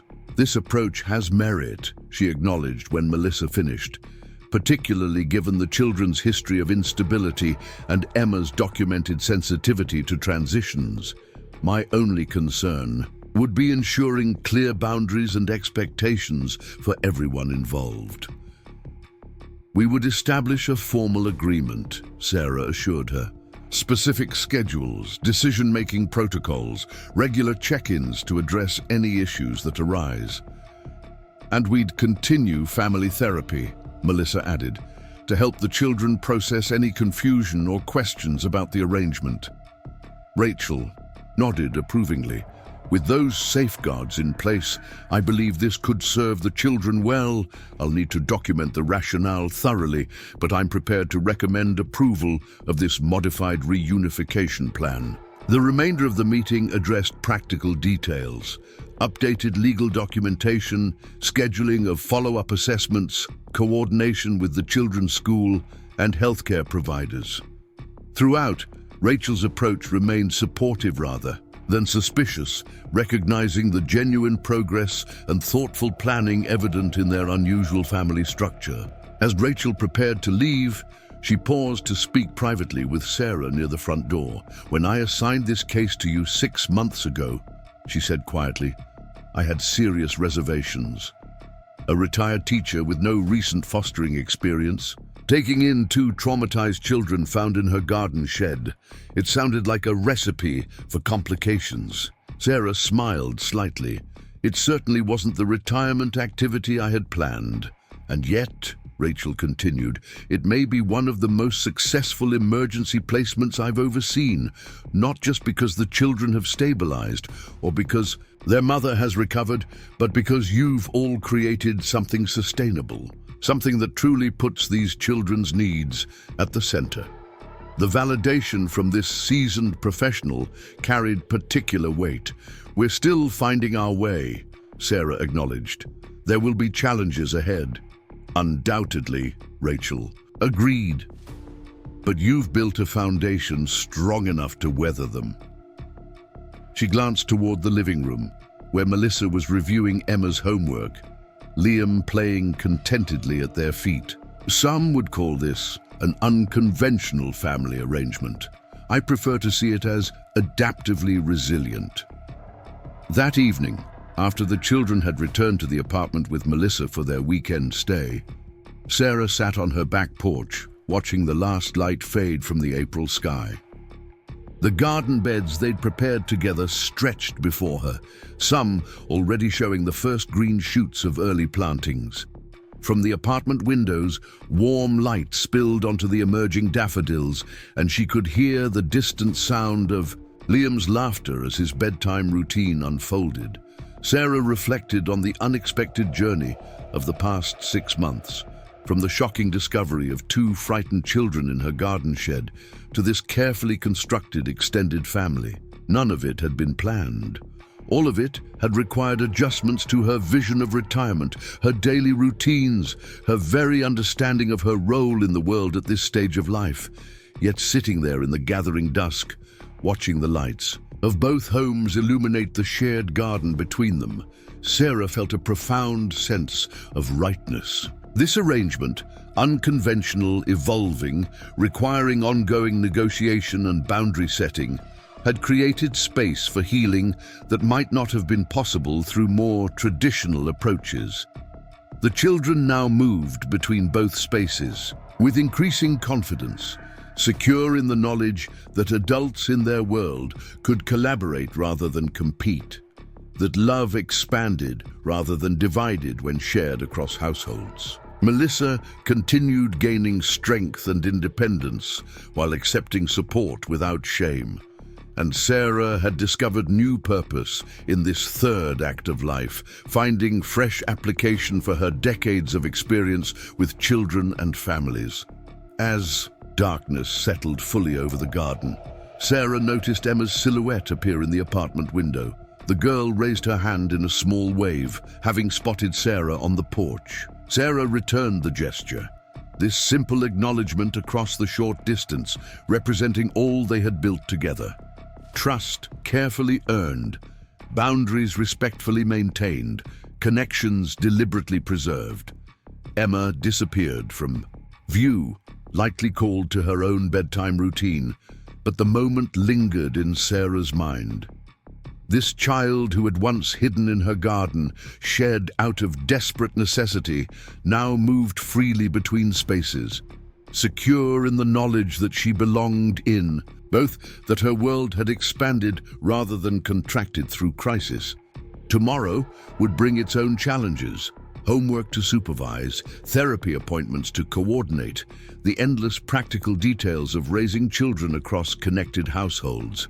But tonight, watching over this unlikely family configuration that had grown from trauma toward healing, Sarah felt a quiet certainty that they were exactly where they needed to be, creating day by day a new definition of home, stability, and belonging that transcended conventional expectations while meeting the specific children's deepest needs. The garden shed stood at the edge of her vision, ordinary and unremarkable in the evening shadows, no longer a hiding place, but simply a repository for tools that would help new things grow in the season ahead. Like the children themselves, it had been transformed by time, attention, and care, its purpose elevated from mere storage to an essential part of the nurturing landscape they continued to cultivate together. Up next, you've got two more standout stories right on your screen. If this one hit the mark, you won't want to pass these up. Just click and check them out.